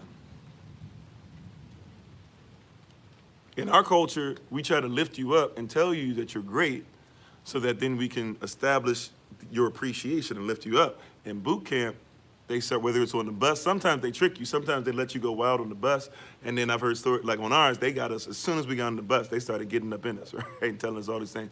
But then some of them, they trick you, you get off the bus, and then you're like, oh, they yell at you, like, okay, this is for real, like it is as hard as what they say. But they start breaking you down, and they start telling you that you are nothing. You are absolutely nothing. People that start laughing, they get on them the most. They're trying to break you down, and if somebody thinks that they're all that, they will send you home, because we don't have time for people that are not willing to realize that they're nothing. That's the beginning of your process. Amen. My wife said, yeah, they need a blank canvas, right, to make it the way that they want. Real talk. Also said, oh, they get it in your mind right away. Yeah, right away. They need you to comprehend from the beginning that you are not anything. Conformity is necessary, right? But before we can get to conformity, in their system, they say, we got to tell you, you ain't nothing. If you think of yourself as highly at all, then you are actually something that is against their ability to move. You've got to be able to move out of feeling like you are nothing. You got to move out of being afraid of them so that you won't be afraid of somebody else. You got to be more afraid of your leadership, right? Hear how the culture works. People don't like it, but this is real. This is why culture is always important. You have to be more afraid of your leadership than you are of your enemy. Thanks for coming over, Brother Clem. How you doing, Rosie? Right? They want you to be more afraid of what? I need you to be more afraid of your of the leadership than of your enemy. It's Willie Lynch stuff. I got to take the body. I'm sorry, I got to take the mind and keep the body. You ain't nothing. Don't tell me what you're thinking. Don't worry about sending letters home. Don't worry about doing all these things. Everything you do, everything. So after we've yelled at you, then the very next thing we're going to do, ladies, if your hair is too long, and they've relaxed some of this stuff. I don't know if they relaxed it at boot camp. I know they've relaxed it to where now they're letting people grow beards and stuff again and everything. We couldn't when I was in. But, you know, hey, ladies, if your hair too long, but especially fellas, all the fellas, you're all going to come out of there and it's all going to be a buzz cut. And they don't care if it looks great on you or not, the way they cut your hair. They're not trying to shape you up or do this. They're basically just shaving everything off. Anything, so now your power, your hair, and anything that can make you stand up, now we're going to start going against it. Then we're going to have you march. You can't even march right? We haven't even got your rhythm right. Right? We don't even have your rhythm right. But we're going to make sure that we get you to start trying to march, and then we're going to get you to have some clothes, right? You're going to strip naked, by the way, in front of people, something that you might not be used to doing. Yeah, hair is part of your identity. Hair is part of your memory. Hair holds DNA memory. Hair holds power. Hair is promise. Hair can be something that something means. They're going to say, hey, get rid of what you are. And they got the cadences from black people. Yeah, a lot of that stuff came from black people. I used to do the cadences. I can't really do stuff. My voice, because I speak so much, I can't really do stuff that resembles singing that much anymore like I used to. But, you know, we used to have, stuff like, mama, mama, can't you see? Like, this is the stuff that do your mind. What the Navy's done for me, right? Mama, mama, can't you see? This is what we thought was cool. What the Navy done for me. I used to wear my baggy jeans. Now I'm wearing dungarees. You used to say stuff like that. I used to wear my baggy jeans. Now I'm wearing dungarees. Whoa, whoa, whoa, whoa. It's getting spiritual now, right? Whoa, Lordy, don't you know? I mean, I used to be the person who used to have to lead in this stuff. Then try to make yourself feel better than the other stuff. So be like, hey, army, what are you doing? Get in your tanks and follow me. I'm in the U.S. Navy, right? Then you'd have a bunch of stuff like that where you were saying better than everybody else, and you get out there, you do joint stuff, you all the same.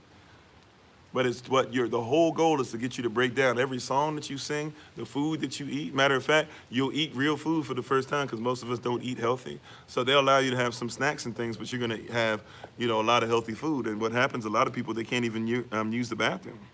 They can't go number 2 for a long time when they first get there. They can't go number 2 for a long time. It actually, some of them takes weeks. And when they finally go, it's like health-wise, it's this wild experience, but like it's because you're so used to not having fiber and different things in your diet. So you get to that point, and like you literally have never ate before correctly. So they even had to strip. So it's not all a bad. Like there's great things I learned out of my experience, but the reality is that in order to get you to be able to serve, they have to strip you down and say you're absolutely nothing. And that's how a lot of people try to do this stuff in our experience. That's the problem, is we're using other people's culture. So a lot of people will come and be like, man, you know what? That's what I'm going to do. You know, that's what I'm gonna do. Right? A lot of people can be like, hey, I'm gonna preach to the people of Yon. I'm gonna tell them that they're absolutely nothing. And only by being nothing can you then recognize who you are in the sight of the Most High. No, like you are fearfully and wonderfully made. You are the head and not the tail. You are above and never beneath. You are the wife of the Most High. You have your oil light lamp. You are the city that set on the hill. You are the salt of the earth. Right? It's a reverse. But somebody's culture comes and says, no, the only way we can get you to service is to break you down. It's a cultural thing. We tell you you're absolutely nothing. And and depending on which boot camp you go to, it could be 9 weeks. It could be like 13 weeks. It could be it could be like 3 months or something, 13 weeks, and then 6 months after that, depending on what service you're in. And the whole thing is to break you down to a point to where you don't see anything about yourself outside of your service.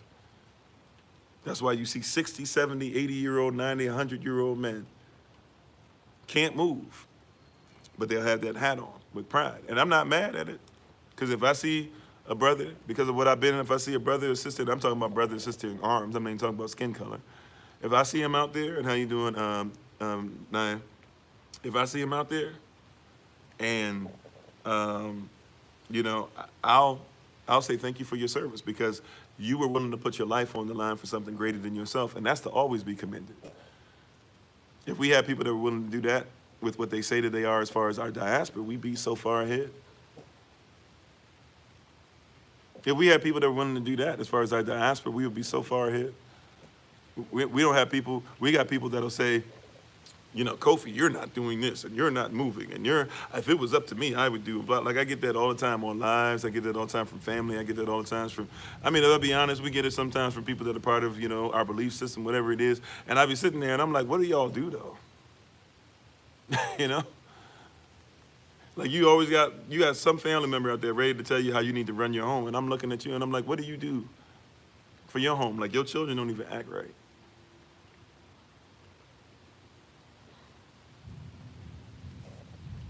I'm not saying you got to be perfect, because none of us are. Y'all knows I got a lot of problems. I'm not perfect, and I ain't got no heaven to hell to put nobody else in. Thank you for the love, appreciate it, right? But y'all knows that I got issues. But come on, like, y'all ain't doing, like, it's always really weird. Like, one of the things that happens a lot still, actually, on the lives, somebody will come on, well, you're talking about all these problems. Where are the solutions? Oh, help us. Like, we have tools. The problem with that stuff is not that we don't have tools. The problem is really, I don't even know if it's a problem. We're doing stuff, we're inching along. Right now, we don't have manpower, we don't have finances. If we had manpower, a lot of stuff would be there. Like, even though we have people willing to help, like, we still don't have enough for what we're doing. It's not because we've got new, whatever, we're coming up with new ideas or blah, blah. Like, a lot of people don't realize, like, we've had stuff we've been talking about for years. At this point, that's why I think it was last year in September, the Most High, which is interesting, because that's when we got taken down off of Kofi_42, which we're back on today. It was really, I said out loud, I said, I had to make a promise to myself and a promise to you guys that I will give you everything I have, but I can't do everything by myself. And a lot of us, that's how we feel in our life. Like, we're trying to do a lot of stuff, but who's helping us? You know, and that's one of the blessings that's been from us coming together as a family, as a family unit, as a community, as people who, you know, love each other and are committed to each other and things like that. That's been great to see that we've really grown in that. But you have a lot of people out there, what are you guys gonna do? It's like, I can only do so much as one person. Help me. Help yourself. If you're doing something, that's why we had the black book thing on there. If you got a business, give us the information.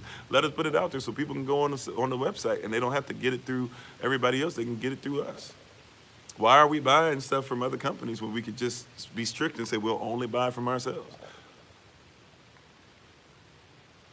So the turtle wins the race. Yeah, the turtle won the race because of consistency, right? So even if we gonna inch there, I'm gonna inch there.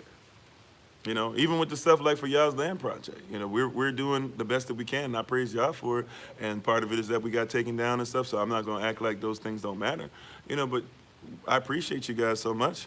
You know, but you know, real talk, like we said, bare minimum 30 families. We didn't get 30 families, so we still rolling. That's why we're trying to do the stuff to do fundraisers and be creative.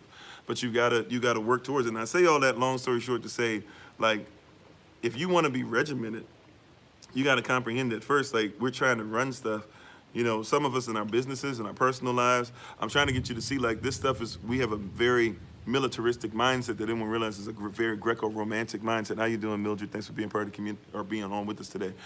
It's a very romantic Roman antics is a very romanticized context that we have. For not just some things, for everything. We have a mindset that says that we are supposed to be over people. Matter of fact, if you don't believe so, there's something called Nicolaitan doctrine as we continue this review. There's something called Nicolaitan doctrine, right? Nicolaitan or Nicolaity. What does Nikos and laity mean? A lot of people don't recognize. Nikos means to conquer, and laity means what? Like we call lay people. If you've ever been to a church, they'll say there's lay people. What are lay people? Lay people are people that are supposed to be conquered. So if the people are preaching to you, what does that mean? They're supposed to be the conquerors. So they'll say you're more than a conqueror, but then they say sit there and let us conquer you. You ain't nothing. It's a boot camp. You go to school under that same mentality. So you're going to school being taught that that's what you do. So you go to church, you say, well, that's what I do in school because I spend more time being taught how society works through school than I do at home.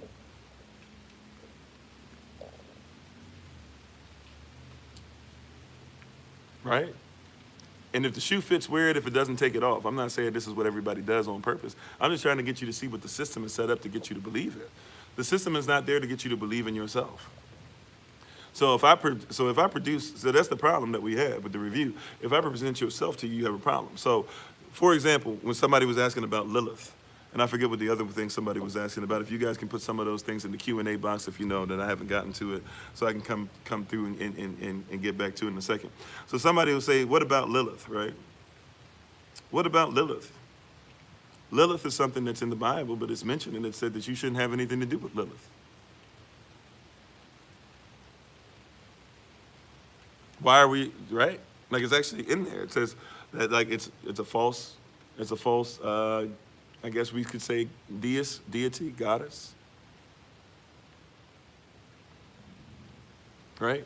But that boot camp mentality has it to where like you get conquered. See, and so we keep getting conquered. The people that conquer us, they put something new in. That's why like so what I was trying to say, like to link it back to YLP 83, like our goal YLP 83 is to have a situation where you are not the conquered. You are not laity, right? But you are a leader. Now there's an environment that's set, and so we ask that you come in, those who are coming in as part of the community, come in and be, respectful of the environment, but use the environment to help you to be in leadership position. There's some things you're supposed to lead, and there's some businesses you're supposed to grow. There's some land you're supposed to be a part of. Have a great day, Minister Sonia. There's some things you're supposed to do. So come in with the mindset of making sure the environment is going to be picked up. Yeah, somebody asked about Revelation. Yeah, thank you for the reminder. So, the environment. But we don't have an environment that's supposed to be us learning and growing from, right? Even this virtual environment, and even the environment. Like if I tell the average person, well, Lilith is not. No, I went and I looked up Lilith, and Lilith is supposed to be before Eve and all that stuff. Lilith is part of a very Judaistic, if I can say it that way. It's steeped and draped in Judaism. You're talking about a whole nother culture. Judaism is not the same as of the tradition or of the belief system. It is not. Right? But you're coming in with something else. And so I'm not saying the person that asked the question, but the average person will hear me say that and start looking to see, they say, well, give me, and here's the, and I think that we should study it, but there comes a point to where, and prayerfully I'm starting to get to this point with some, there comes a point to where study everything that I have to say, but at some point, hopefully you stop studying to find out why I'm wrong about everything, and you just start studying it to see if there's actually any confirmation. But we've had so many of our own do us dirty too, if we be honest, because we're laity. We've been conquered by these Nichols, the conqueror, and they didn't conquer you just by preaching at you. They preached a doctrine to you. Look up the term doctrine from a legal point of view sometime, and a lot of you will be blown away because you think a doctrine means it's got to be something where somebody's, hooping and hollering. A doctrine just means any upheld belief by a group of people. That's why there's a doctrine of discovery. But guess what? There's a doctrine of slavery. There's a doctrine of racism. There's a doctrine of hatred. There's a doctrine of the KKK. There's a doctrine of Obama. There's a doctrine of Trump. We just don't know how words work. And so we're missing the point when it comes to helping each other out and growing together. We don't even know how to help each other out because our words are anti-establishment of ourselves coming together as a culture. And that's the problem. The problem is not, are we headed in the right direction? Right? Now, even when we talk about Revelation, I don't know what the question exactly was. So I don't know if the question was, well, Revelation in Hebrew, so was the Revelation written in Hebrew? Well, yeah, a lot of it was. Matter of fact, I could probably say, so this is me putting a little bit of Kofi on it, so I must admit that, right? Because I like to not be opinionated. I like to opine as seldom as possible and ensure that we're giving cultural facts as early as possible, or as much as possible, excuse me, as often as possible. Let us look at Revelation, though. Revelation is a person who speaks Hebrew having a conversation with another person who spoke Hebrew.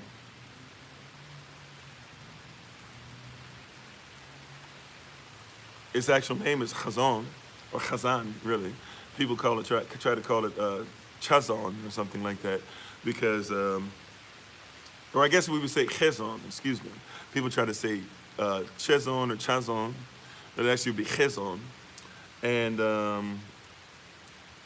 yeah, it was written by a Hebrew person. It's very weird, because we even try to do this thing, people be like, well, when Yahshua was here, he spoke Aramaic, or people call him Jesus. When he was here, he spoke Aramaic. Why would an Israelite speak Aramaic? It was what they spoke at the time. No, it wasn't. If anything, you should have been arguing that he spoke Roman, but the Romans allowed the Israelites to still speak their same language, and the Israelites were actually fighting against the Romans a lot. That's why Pontius Pilate got kicked out, because the first issue they had with them was Yahshua. The second issue they had with him was what? Was that he didn't take over the people who were trying to revolt against them in Rome, the Israelites who were. As a matter of fact, great historian, former general, what's his name?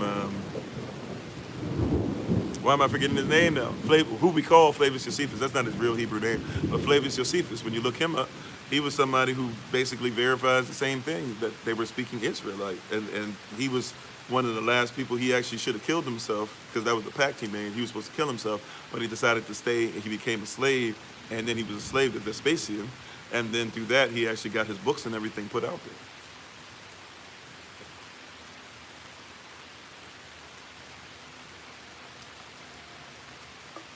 Right? So you had an Israelite.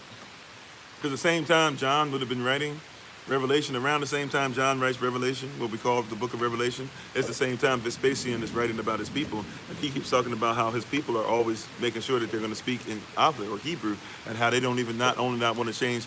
Yahshua said that we shouldn't change one jot or tittle, which translates to the most minuscule of measurements, or even the way it's written by hand. Flavius Josephus took it to a level where he said we don't even change the syllables. This, every word that sounds away, and if it has this many syllables, it should have this many syllables again. He said if you change the syllables, Yahshua, so put that together, Yahshua and Flavius Josephus, if you change the syllable, if you change the way it's written, and you change, or if you change the most minuscule of measurements concerning it, which means the characters, each character has a number attached to it. So if you change anything, they said we got a problem. It's not Israelite anymore. It's not what it's supposed to be. But guess what? We do more arguing about the word in English than we do about it in Avda, or Hebrew. Even though it doesn't say, if it doesn't make sense in English, then it's not great. We try to make it make sense in English because that's the best we got. But it says if you don't get the culture down, then it's not vital. It's not important. It doesn't make sense.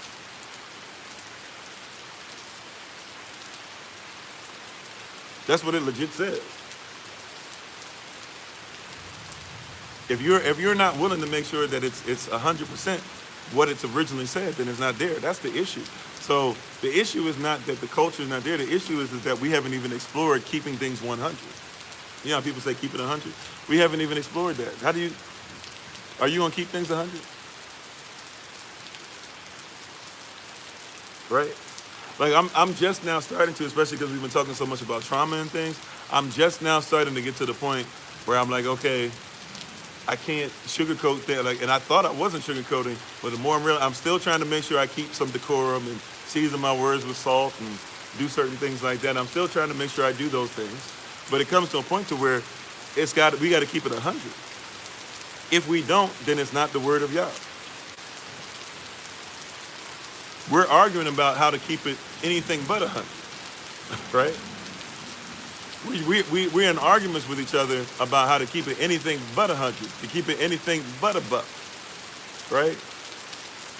Let's argue over Lilith. Lilith is not in your culture. Well, you don't understand. Somebody said this about Lilith. That has nothing. It's in your culture. Lilith is the enemy. Why are you talking about her and try to put her before Eve? Matter of fact, do you even know what Eve's real name is? Because her real name's not even Eve. But we can't keep it 100 because we're over things that are not there. Well, like I said before, we introduce terms and we talk about things. We talk about the firmament, right? How do we talk about the firmament when the firmament is a Greek god? The firmament is a Greek god. Somebody put it in there, but you don't want to keep it 100. I believe in the firmament when you shouldn't. Firmament is a Greek god or Greek deist. Why would you uphold that? Learn about Raquel, Rakia. So the problem is not that. So I hope by now, right? We've made it a point to show like the problem is not that we don't have proof and evidence that what we're saying is correct. The problem is that we're trying to defend something that's not who we are. We don't want to keep it 100. That's the problem, right? We're into ghouls and goblins, right? And we want to talk about how vampires, energy vampires, and they suck you dry and all these different things or whatever, right? What is your culture's version of that? I'm not saying I don't believe that there are not energy vampires, right? But do you know what your culture's version of that is?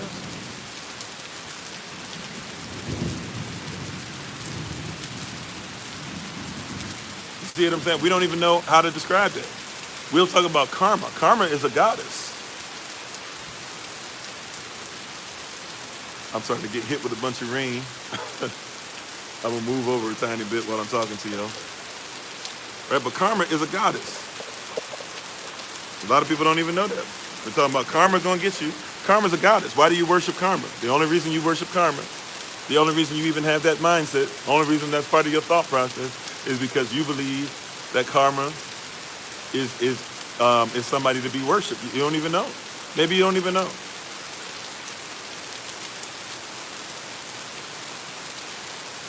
But karma is a goddess who controls those things or whatever. But we have certain principles, right? Like given it shall be given unto thee. Why do you have to worship something else? Because we were told that we have to. A lot of us are anti-submission, not realizing that it doesn't mean submission. We're not asking for you to be under a man. We're asking you to be under a mission. If you don't like the mission, then that's fine. Don't be under it.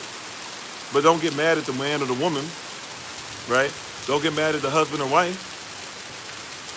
You're like, I don't want to submit to this. I'm not submitting to this. I'm not submitting. You think submission is a cuss word. Submission is not saying submit to a person. Submission is saying submit to the mission. You're not under a person. You're under a mission. The problem is that either the mission hasn't been established or you don't study the mission.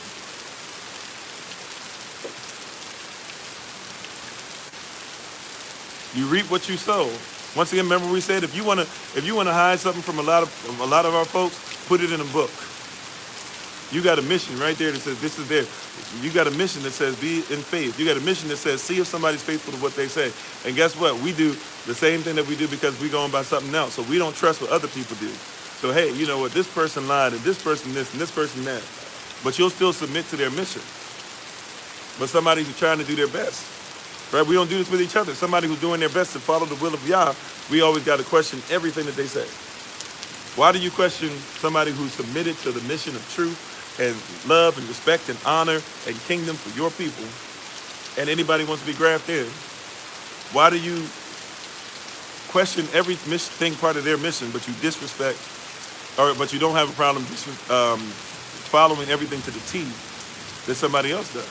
Why is it your husband says do this and do this, and you got a problem with it, but if your boss say do this and do this, even though your boss has shown that they really are not going to do for you what they'll do for others. And thanks, babe, for the love. Appreciate it. Right?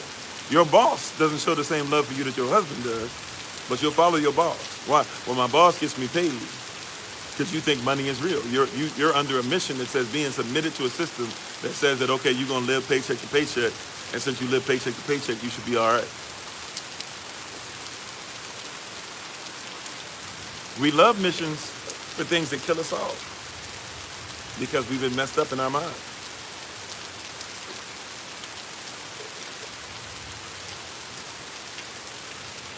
We love to question the people that we love.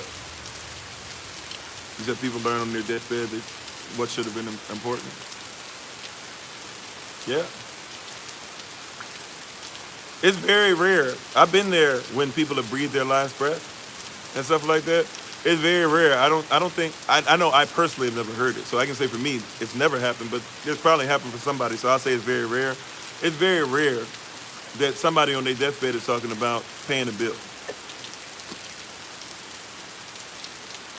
Right? But you think money's real. There are people that are concerned that their children get land. There are people that are concerned that their children continue to pray. There are people very concerned that those of us that are there know that we're loved.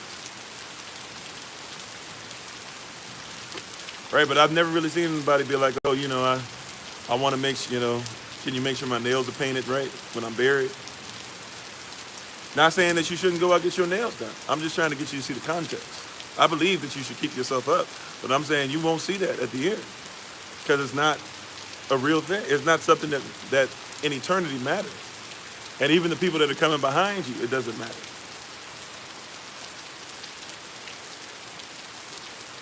I've seen people with a bunch of money still show up to a funeral and cry because they wish they had the person that was gone, even if the person left a lot of money.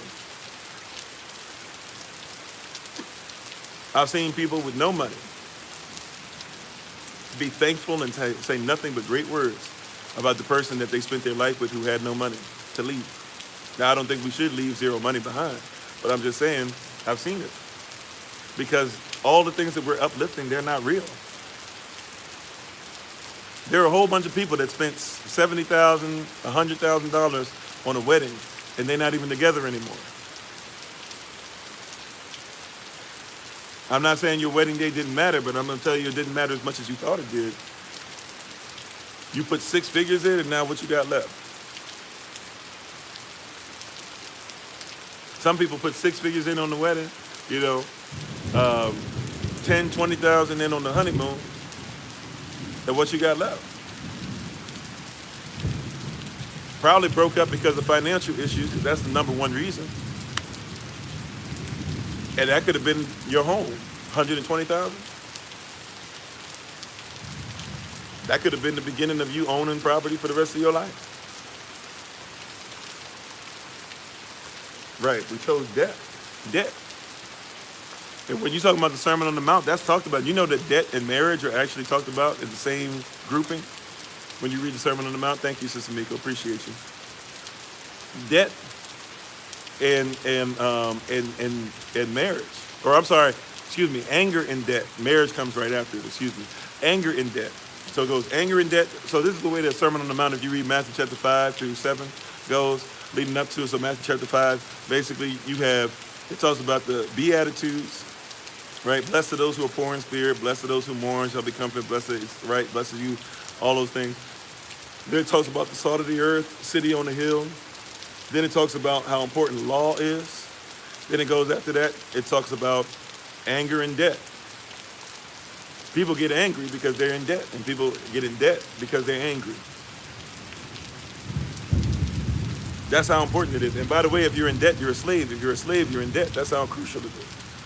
I'm sorry. My wife said, I was at a thrift store the other day, and I saw a rack of wedding dresses that used to be passed down. Because it used to be not about the event, but it used to be about getting married. So people used to say, man, I need to gain a little bit, or I need to lose a little bit, or I need to have this thing tailored to me because I want to make sure I wear my mother's wedding dress. We used to pass down wedding rings.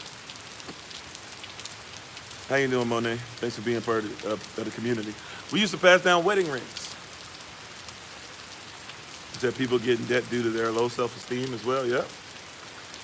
But debt is slavery, slavery is debt. But we used to have a different mindset. Like people used to pass down wedding rings. Now people talk about how marriage is just a thing to get you in debt. Well, you can set up your own marriage contract. You don't have to go to the judge to be married. Marriage is sex, sex is marriage. That's the way that works. That's why there's common law marriage. Because it's common for people that if they sleep together long enough and stuff, they might as well be in a marriage. That's how that law works, right? But also too, if you go and you walk down the aisle with somebody and then y'all don't have sex for months and then you go before the judge, if you ask the judge to get an annulment and you say it's because you haven't had sex, the judge will annul the marriage because if you didn't consummate it, it never counted. Like that used to be stuff that was honorable for us. It was honorable to be in relationships. Now we're trying to figure out ways to make sure that people can have as many husbands and as many wives as possible. Not even realizing that before you have sex, sex is marriage, marriage is sex. So you're supposed to be qualified as a husband or a wife before you have marriage or before you have sex. You just think about sex as some random thing.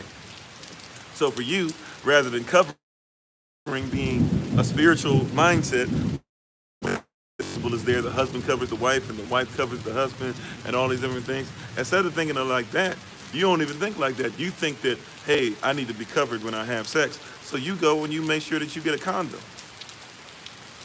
You think the condom is coverage because it physically covers something. And we done messed up. Yeah, now people talk about the ball and chain, which is something that people were talking about a while ago. You can see it heading that way. Oh, the old ball and chain. Oh, I got to go back home to the boss. She wears the pants in the family. I got to deal with the old maid. I got to deal with the old man.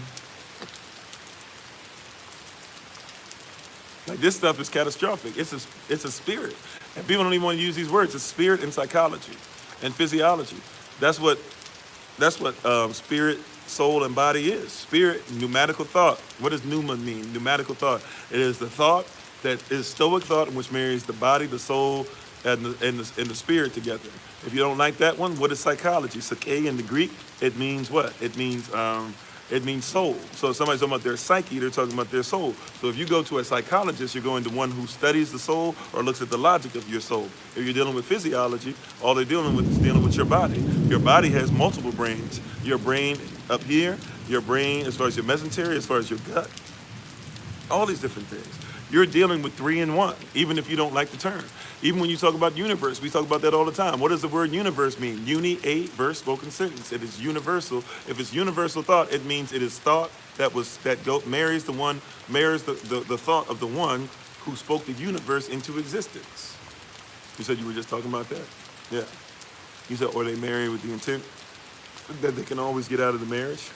Right. You said it's more about the quantity than the quality of marriage? Yeah. That's why people's number one reason for getting divorced is money. Now, people who don't have money, you're fighting about the other stuff that don't make sense. Those of us that don't have money, we're fighting about black men ain't black women ain't husband. It's a patriarchal system. You're right. Like feminists. Look, I'm not saying that feminists shouldn't exist, but hear me, feminists, and hear me well, right? Sisters. There are only a few people, and they're not all men, by the way, but there's only a few people on earth that are able to fit into the patriarchy. If you're fighting the patriarchy, you're fighting an extremely small percentage of the world. Like, you might be fighting hundreds of people. Now, if you say, well, there's thousands of people, though, that work under them. Okay, but you're not fighting billions. Brothers who are talking about misandry, not every woman out here thinks that you are toxic because you're masculine. I know that's what they want us to think because they want us to fight each other. Like my wife just said, right? A house divided, husbands/wives hating each other, children taught by strangers. Children are taught in school or taught by step-parents, and I'm not even saying I'm mad at step-parents, I'm just saying that's not supposed to be the way it's supposed to ultimately be. Or taught by big brother program or big sister program. That's not the way it's supposed to be, but that's the way it is.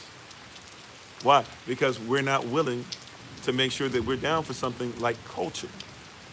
What is a kingdom? Kings and queens. How you doing, Mo Desire? What is a kingdom? Somebody help me out. What is a kingdom?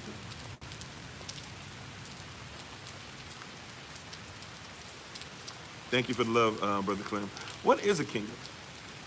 And those that are on the podcast, we probably got about 5 minutes before our time will be up. Our limited time will be up. So if you want to come over and join us on TikTok or join us on YouTube, feel free to. We should be able to be on both for the rest of our time, right? But what is a kingdom? Somebody help me out. A domain ruled by a king. If it's a queendom, it's a domain ruled by a queen. What does your domain look like? You said it's a government? Okay, fine. But it's a domain that's governed by whoever the royalty is in place. We keep talking about we kings and queens. What does your domain look like? And eventually, who's going to eventually say, like, we need to be held accountable, self-accountability for what we have or have not done? We're always looking to blame everybody else. What is the thing that you made sure you put the manpower into? When we look at what any of us are doing, when we look at Bev's Body Butter, okay? When we look at any of the businesses that we have, can you say that you support it? See, the patriarchy and all these things or whatever, it's bigger than what you think it is, but it's also smaller than what you think it is. The patriarchy doesn't care about your race. They don't care about anybody. They don't care about your domain. Their goal is to get you to give up your domain and live in theirs. They don't care about race. Now, do they use racism? Yes. They use racism, they use classism, they use feminism, they use misogyny, they use misandry, they use classism, they use schisms of any type. Yes, they use it and they use it well. They exist. And anybody out here who's going to say that this stuff doesn't exist, of course, right? Well, a king needs subject or a queen needs subject, sure. But they're subjects to the domain. See, watch this. People are not subject to the king or queen. That's a misnomer. That's a miseducation. That's why a lot of these kingdoms and even tribes and different things have failed. You're not supposed to be subject to the king or queen. You're subject to the land or to the domain.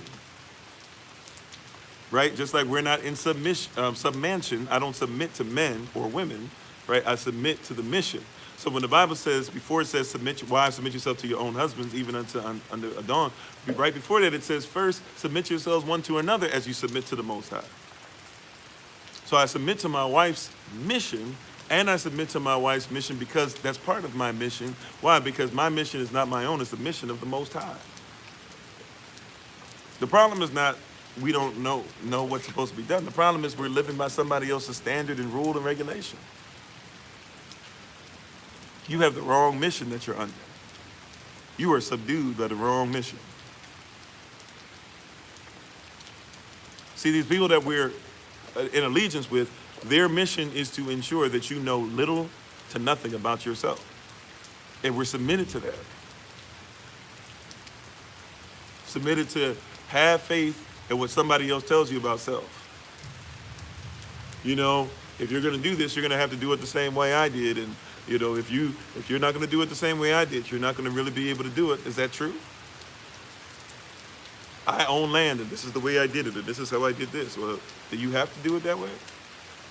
Well, yeah, because you know it's illegal, blah, blah, but you're not buying what everybody else is buying. I'm talking about for your personal stuff. You're trying to get stuff that's allodial. You're dealing with people that don't even use their own money to buy stuff because they're ahead of the game in that. You're going to have to find out something that works for you. You're going to have to consider the cost. You're going to have to ask yourself, are you willing to move the way that the Most High says move? He might tell you to move in a way that nobody's ever moved before. That's some of the problem with our businesses and things. Some of your businesses aren't moving and aren't flourishing and aren't blooming. And every pun intended in that, by the way. But some of your businesses won't bloom and flourish because you're out there talking about, I'm going to do it the way everybody else did. I didn't do it the way everybody else did.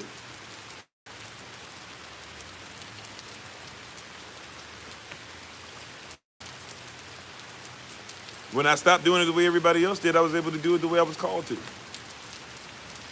Right? It's not about some mansion. I'm not under a man. I'm under a mission.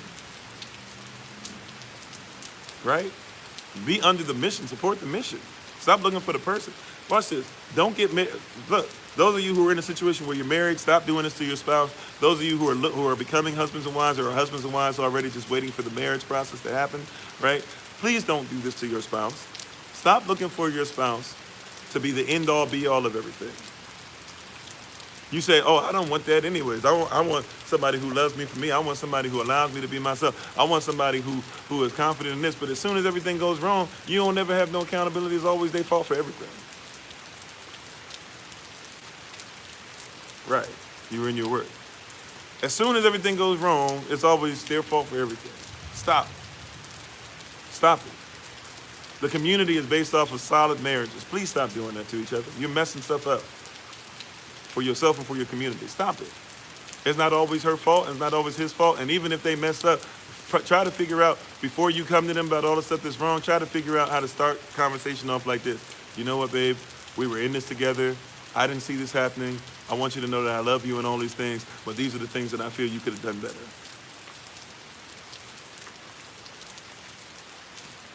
We don't even start stuff like that. Our problem is not that we don't know what to do anymore. The problem is, are we going to do it? Like if you've been listening to us long enough, if you've been watching the podcast, listening to the podcast, been on the YouTube channels, been on the TikTok channels, whatever long enough, like you heard this stuff enough. Like this isn't the thing of, oh, I don't know what to do. The thing is now, like, do you exercise it? One of the reasons, like your faith is, watch this. Can we use a little bit? This is a working definition, right? I know somebody gonna look and find something to the contrary, right? But if you guys believe that faith is basically not being able to see what's gonna happen, but still having faith or whatever, okay. And faith and work should always be married together, right? Right? Are we doers? That's a great question, right? Here's something. When it comes to your faith, do you have the faith?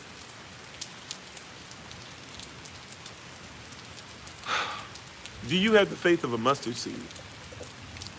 Do you have the faith that says that I will become the biggest thing, one of the biggest things on the planet, but nobody can see me yet? Because the seed is a tree and the tree is a seed. Everything that is the biggest seed on the planet is already, one of the biggest things on the planet is already in everything that's something you cannot see. Go and buy yourself some mustard seeds today and try to see if you can hold a mustard seed in your hand. It's a difficult task, right? You can't even really see a mustard seed like that. It's difficult, but becomes one of the biggest things that's there. But it's because, oh, I didn't see this, or I don't see the full of this, or blah, blah, or hey, I thought it was gonna be like this, so I'm gonna yell at you, or I'm gonna blame, or I'm gonna like, okay, all those things, stop doing that to your spouse. Do you have faith the size of a mustard seed? If your spouse is working towards things, they will fall. When they fall, do you still believe that they can be that tree? I'm not saying that they out here never spending time. I'm not saying they out here cheating. I'm not saying they out here beating you. I'm not saying they out here spitting in your face, so to speak. I'm not saying they out here treating you like trash. But I'm saying, look at their overall, like look at what they do overall, if I can say it like that. Look at their habits. If their habits don't say that stuff, don't say that. Don't speak that over them no more. If their habits don't say that, stop speaking that over them. That's one of the worst things you can keep doing to somebody. You're the one speaking that negativity. Right? You're the one speaking that negativity. That's not anybody else. That's you. You're the one saying that they can't ever be. How you doing, Sister Cynthia? You're the one speaking those things.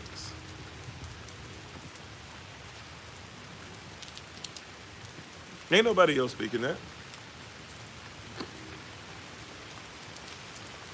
Right? And if you're going to look for evidence, fine. Look for actual evidence on your spouse. Stop just saying your spouse isn't this, your spouse ain't that, your spouse ain't worthy, your spouse ain't no good, your spouse ain't never doing this, and that, whatever. If there's evidence to the contrary, why not believe in that? It's because we've been taught to come against our own. We've been taught to come against our own marriages. Matter of fact, we are against marriage in general, because marriage in general means be disciplined and have sex with one person for the rest of your life. But how are you going to know if that person's good for you? Or how you gonna know if that person, does what you need in the bedroom if you ain't tried out the goods? People say stuff like that. If both of you ain't never done anything, then you both gonna learn together anyways. And probably ain't gonna be worried about other stuff that other people did because you weren't doing that. How do you know? We make sure that we take pornography out your life and that we make a strong claim on that we take accountability for that. There's enough sisters and brothers. I know we try to put that on the brothers only, but I know better. There's enough sisters and brothers out there that have been looking at this stuff long enough. There's enough of us that got caught up in going to strip clubs and stuff like that. There's enough of those things. Yeah, what you don't know won't hurt you. That's a great point as well, right? But there's enough of that stuff that we've gone through already that's caused enough frustration and hurt and pain and anguish, and people having to go and try to find a way to get past it and being addicted to those things and all that and dealing with lust versus love. There's enough evidence that says that we should stay away from it. Why are we not making a goal as a community to temper that? Right? This is the hardest part about what we're trying to do too, if I might just be frank with you all. One of the hardest things about what we're trying to do, Yasser and those grafted in, those part of the diaspora, human beings, etc. One of the hardest things that we're trying to do is we have people who should have never experienced things that are trying to be healed from things that they've experienced. And we're trying to put we're trying to put the tube, or the toothpaste back in the tube. There you go. And thank you for the love, Sister Cynthia. Appreciate it.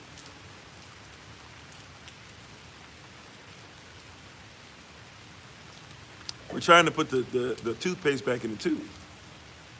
He said that's why we weren't supposed to be with anyone but our spouses. Can't miss what we haven't tried, right? We're trying to put the toothpaste back in the tube. We're saying that masculinity is toxic, right? Masculinity is not toxic. There are masculine men who have had toxic ideology thrown into their brain. Hey, a long time, Makumba. Yeah, or hey, how you doing, bro? Right? I've been on Kofi _43 and stuff. I was following you and stuff like that before. For some reason, you haven't been popping up on it. They kicked us off of that one, so praise y'all, this one's back up, right? But you got to comprehend, like people talking about toxic masculinity. There's nothing toxic about being masculine. Matter of fact, you guys have not really seen masculinity, not for a long time.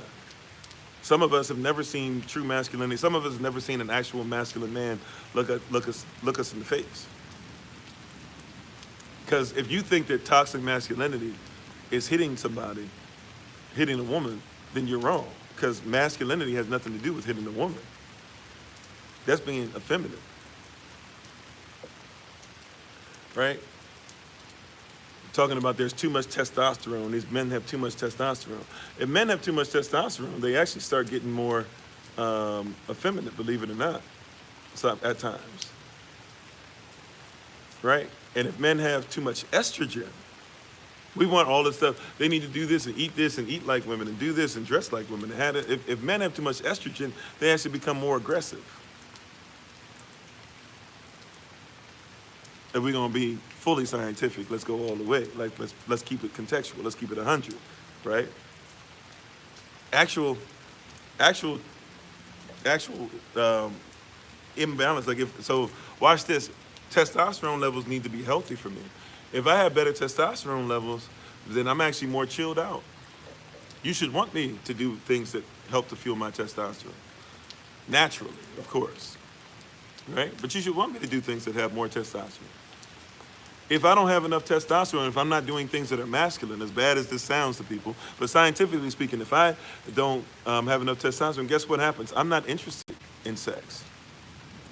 If you ever go, oh man, my he's getting older or this and that or whatever, he doesn't seem to be interested in sex, this, that, or whatever, right? It's his testosterone levels are off. That's why you got to put the spirit, the soul, and the body together. You 3 in 1. But you don't believe in having them all together. But that testosterone, that's important. Ladies, why do our ladies have such aggression and things like that or whatever? So we say, not all ladies, but that's the theme that everybody gives us. That's the motif all the time. All these sisters are aggressive, this and that or whatever. Ladies, have you ever considered that maybe you don't get enough estrogen you're eating a lot of stuff or looking at a lot of stuff or doing a lot of things that cause testosterone and not estrogen? Brothers, have you considered that maybe you have your sisters out here doing so much stuff that they're building up testosterone? Or maybe if you help them, they'd be able to get back to the estrogen levels they're supposed to have. Because if they had the estrogen levels they're supposed to have, they'd be what you think that they're supposed to be. And ladies, if you allow them to be masculine and have the testosterone level, then they go to what you think they're supposed to be. You think that having high estrogen. You want to know some of the most aggressive people, scientifically speaking. You're not even going to like what I'm about to say. But if you think about it, you would agree. We're not even going Bible. We're not going canonical viewpoint. We're not doing any of that. Ladies, do you want to know some of the most aggressive men on the planet? You ready? Some of the most aggressive men on the planet are transsexual men, or transsexual women, I guess you would say. And so transsexual women and gay men and queer men. Oh, that's not true. What that? You don't think pedophiles are aggressive? See, we don't even want to talk about it, but this is scientific too. Like, I don't have to just put on a whole thing where you guys think it's some kind of spiritual facade or whatever. Fine. I believe in the spirit, in the spiritual realm. But let's just keep it scientific. Like, do you not recognize that some of the most aggressive men are, in fact, gay men?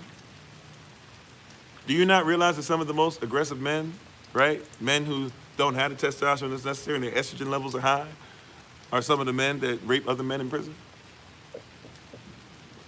I'm just, like, we don't want to have a real conversation about it, and people get frustrated. I'm not here to tell you that every gay man is out here doing this, by the way. I'm just telling you that if you're talking about aggression, scientifically speaking, you can't talk about, hey, I don't want masculinity, but then I'm mad at men that are aggressive. Men that are aggressive, they got too much estrogen. It's a great point. Not trying to, pat myself on the back too much, but hey, I'll give myself credit for that. Hey, how you doing? Is it Adrian Litt? I'm not sure. Thanks for being part of the community. Real talk. Men who are not, if you have a man that's not interested in women, estrogen level. Or just lack of testosterone. Lack of testosterone, you can tell the difference. Estrogen level, if it's a man that's not interested in women, right? And he bros before, that word, forgive me, sisters, but bros before hoes, that's the term. His estrogen level too high. He's aggressive. If he's somebody that starts turning towards homosexuality and stuff, estrogen level too high, and he's starting to go ahead and do things to try and be aggressive about other stuff. If his testosterone is just too low, but it's not estrogen, his estrogen level is either balanced, or maybe sometimes his estrogen level could be too low too. And guess what you're dealing with then? You're dealing with somebody that's just kind of like, they try to call them now asexual. They try to say the person wants to have sex with themselves or a relationship with themselves. Or they're just not interested in sex. If that person's not interested in sex, they're having that's a hormonal imbalance. That's not nature. It's not natural at all. But see, the things that are not natural are the things that we're lifting up and saying, we got to be supportive. How dare you say that? Like, I'm not saying that an asexual person is a terrible person. What I'm saying is if you're somebody who's not interested in sex at all, like, I'm not saying you're not somebody that doesn't have self-control. I'm not saying that you're somebody that's, maybe physical touch is not your love language. There's going to be a bunch of reasons that somebody might not be on the same level as somebody else. But I'm here to tell you, sisters, if you were the brother, if you were the husband, and that husband is basically not interested in you, not because he's cheating or blah, blah. I'm talking about he's not interested in sex. Like, that is not a normal thing. All right? I know the Terminator, people watch stuff and they threw it in that last Terminator, what is it called, Terminator Genesis, or whatever one it was, that he actually finally killed John Connors and then the little girl became the new John Connors or whatever. Like, they throw this stuff in movies and stuff so much and we don't read and we don't look at things. I'm telling you, scientifically, that stuff doesn't make sense. If somebody's saying they're asexual, it means that they have a chemical imbalance. You said, I'm sure I'm not talking about out the side of my neck. Well, my lips are in the front of my face, so I'm pretty sure about that. But are you sure that you haven't studied to see if what I'm saying makes sense before you use that homily? Right? But these are the things that are there. We know this for a fact. If somebody has, right, this is not me saying this, look it up for yourself. If a man has low testosterone levels, he probably loses interest in sex. If a man has low testosterone levels, he's probably going to shut up all the time and not say anything, right? If a man has high estrogen levels. He's going to be, matter of fact, let's just look at this. Brock Lesnar. Brock Lesnar, he popped positive for using PEDs, right? What are the PEDs that he used? High estrogen levels. A lot of these people in sports popping positive for using things PEDs. What are they using? Things that give them high estrogen. Matter of fact, they use stuff like horse estrogen. So they can use estrogen that comes from something else because too much estrogen makes a male aggressive. Right? So maybe the MMA is talking about the side of their neck, and maybe the people who study PED usage, for USADA and Olympic type, trials and things like that, they might be talking about the side of their neck too, right?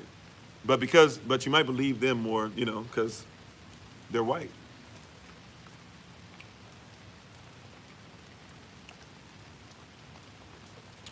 Or you probably just trolling, either way. But, these are things that we don't recognize, we don't realize, we don't think about. So you have all these people talking about these things. So masculinity is toxic. All men are toxic. If you do like this, if you don't, so all men, until all men, this is the new thing now, hashtag all men. I mean that, hashtag all men. So until all men are against the patriarchy, then it's there. It's like, all lives matter. It's like the reverse, right? It's like no lives matter till Black lives matter. It's really somebody coming out saying no lives matter till all lives matter. You said injection of testosterone also increases estrogen levels. It can, depending on what kind of testosterone they're giving you, depending on what period you are in your life, depending on what age group you're in. So there can be a lot of things like that. But that's supposed to be a natural thing. You know why the estrogen level will increase? Because if you give testosterone, then your body's like, we need to try and give as much estrogen to balance it out. So your body will try to get the estrogen levels to rise. So yeah, that would make sense. But it also depends. Like, for example, if you eat soy, if you eat tofu and things like that, you're raising estrogen levels. There's certain things that you don't have to have. Like, for example, men naturally, now there are some men that need help in it, but naturally, men are not supposed to worry about putting a whole bunch of iron in them. If you get men's pills, they're supposed to be absent of iron. Or if you get pills with iron in it, you need to make sure you are somebody dealing with iron deficiency. Because we get iron, we're supposed to create it more than others. That's why women usually are going to be the ones talking about it's cold before men. You get in a relationship, your lady always saying, man, it's cold, it's cold, it's cold. And you always like, man, it's cold. It's like, it's like 75 in here. 75 is like for a lot of men, like you get to be about 75, you kind of like, okay, 75, like 76, you start sweating a little bit. You're like, let me get it back down. But a lot of ladies, they might be 77, 78, 80. Right? No lie, some sisters 85 because iron deficiency, eating ice and stuff like that, iron deficiency. Right? So we're created to be two sides of the same coin. That Ankh principle, that being submitted one to another principle, that I'm not going to overstep my boundaries and my masculinity, and you shouldn't overstep yours in being feminine. We need each other, is my overall point, right? You said you overproduce estrogen to balance the imbalance of having hypertestosterone levels artificially. Exactly. And by the way, that's a great point. Thank you for saying that, because that's artificial. So it's not official, officinalis, right? It's not something that is considered to be even in romantic times, Roman times. It doesn't make sense to give somebody a bunch of testosterone and then be like, oh yeah, estrogen levels will rise. Well, of course they would. All right, Sister Barbara, you be safe out there. You said they have a blanket too? Yeah, right? But that's why a lot of sisters will naturally be colder, because a lot of them don't produce iron at the rate they do. So that's why a lot of sisters should eat things rich in iron. Problem is that a lot of stuff doesn't grow naturally anymore. Since it doesn't grow naturally anymore, you're eating stuff, and especially because crops don't get rotated, you're eating a lot of stuff that doesn't get a lot of things it's supposed to be. You said your iron be so low that you have to have blood transfusion before. So yeah, and even in that, that's dangerous. But a lot of times people don't say, oh, you got low blood or low iron in your blood. Oh, okay, let's see what you're eating. Right, let's before we give you all these pills and injecting stuff, like we need to see, okay, what are you eating on a regular basis? And it might be a problem, like, are you not able to digest iron? That's one of the reasons my family and I, we used to, give these out for donations. Not this particular one, but we were giving out copper cups. But we were doing so because when you deal with the copper helps with magnesium levels, and it helps you to be able to digest. Your magnesium helps something like, and now I'm about to mess it up. Is it 350 something or 360 something different enzymes in your body as far as digestion is concerned? So a lot of times when you're dealing with, like, you could have all the calcium in the world, your teeth can still fall out because magnesium deficiency. If you can't digest the calcium, right, you can have you can eat all the iron in the world, right? But if you can't digest it, so a lot of people need to get into copper or a lot of different metals, get some zinc in your life, some other things. You said you're eating ice on a regular basis. Yeah, that's normally, not always, but that's normally a sign that you're having a situation with iron deficiency. I go through times when I start eating ice and I don't even think about it. When I start doing it, I think to myself, am I doing this all the time? Yeah, I probably need, or am I always, does my drink, my drink cups, especially when I was doing a bunch of sodas and stuff, ice always had to be all the way up to the top of the cup and everything. Like, probably got an iron deficiency, but back then I didn't know. But once again, culture establishes these things for us. So when people don't know any better, we just do whatever. How you doing, Naturally? Thanks for being part of the community, coming on over, right? So when people don't know any better, they just kind of there. We'll stay on a little longer today. Usually the longest we would go would be about 11 a.m. Eastern New York time. Maybe we'll go a few minutes over there, like 15 minutes, 20 minutes over.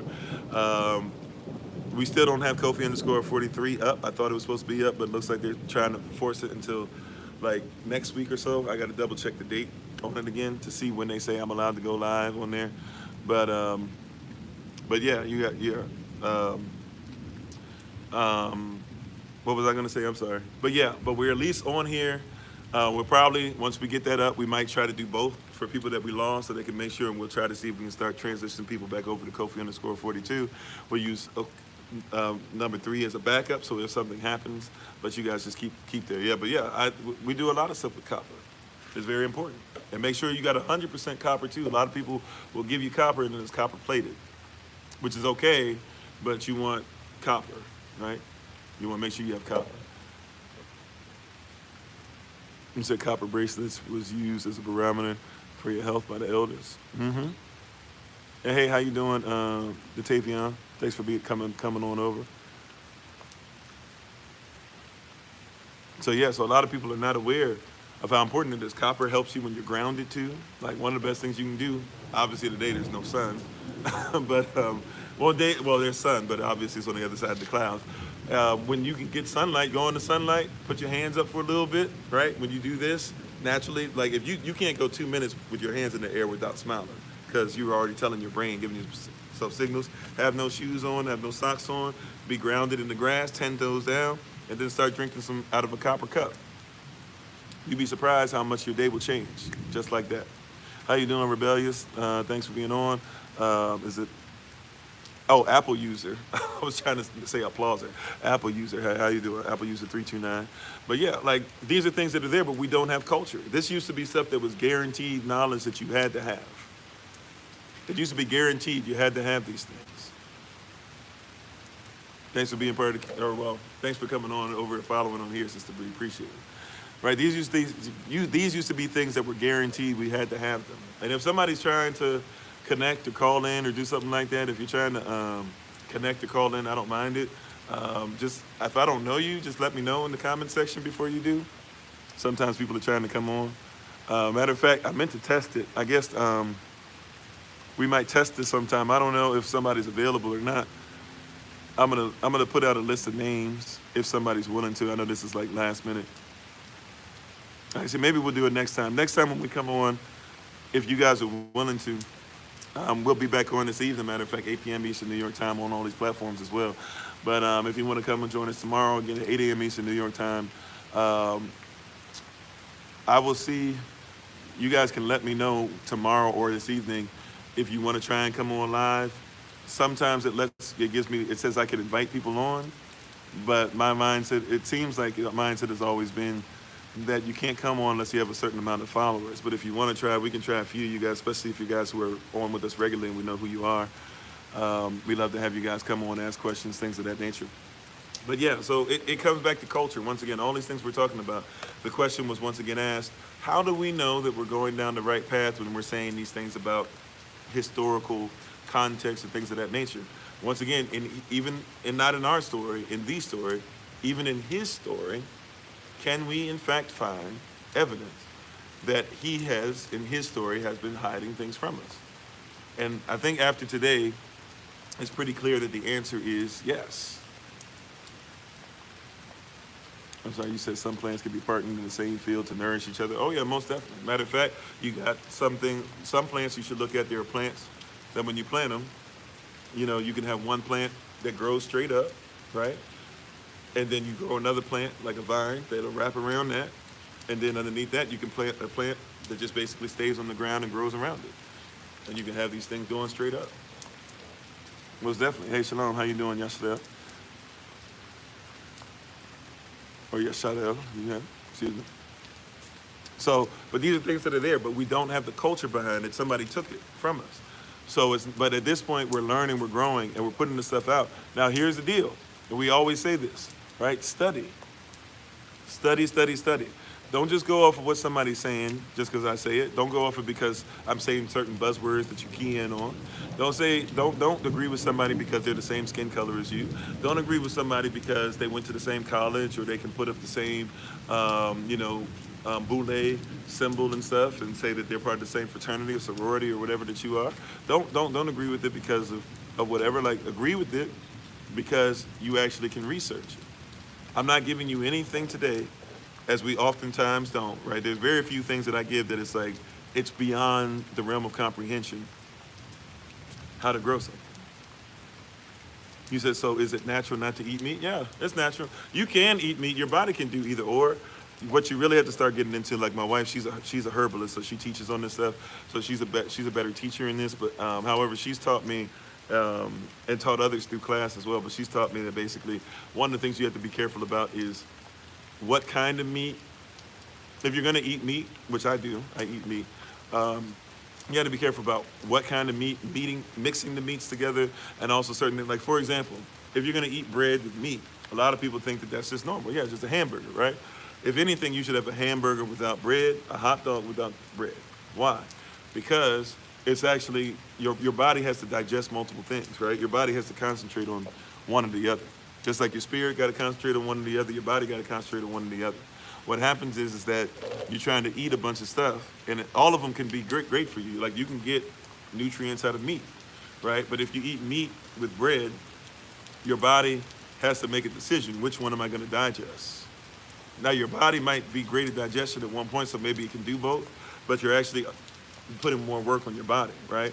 Because your body's like, okay, I got to break down the bread, and then I got to go back and break down the meat, or I got to break down the meat first and then break down the bread. Now, I don't remember which one it'll break down first, but it can't do both at the same time.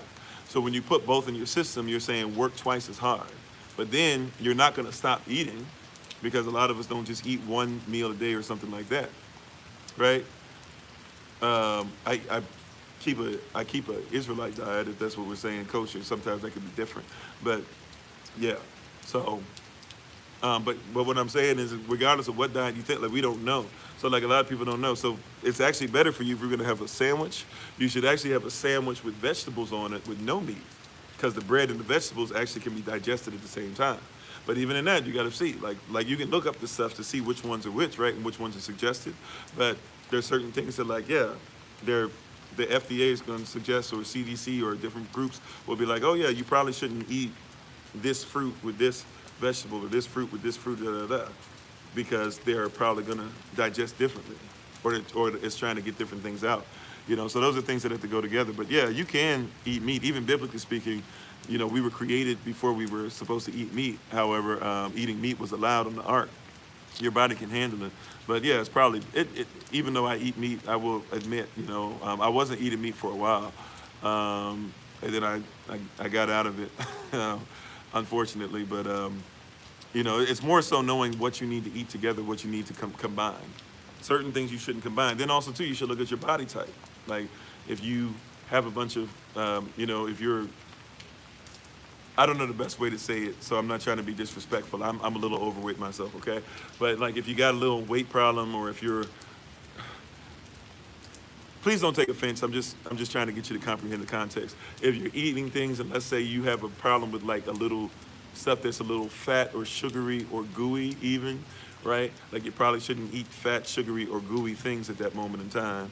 Or right, or you should probably balance it out. And it depends on where you are, it depends on age range, it depends on a lot of different things. It can depend on blood type, it can depend on what you want to do.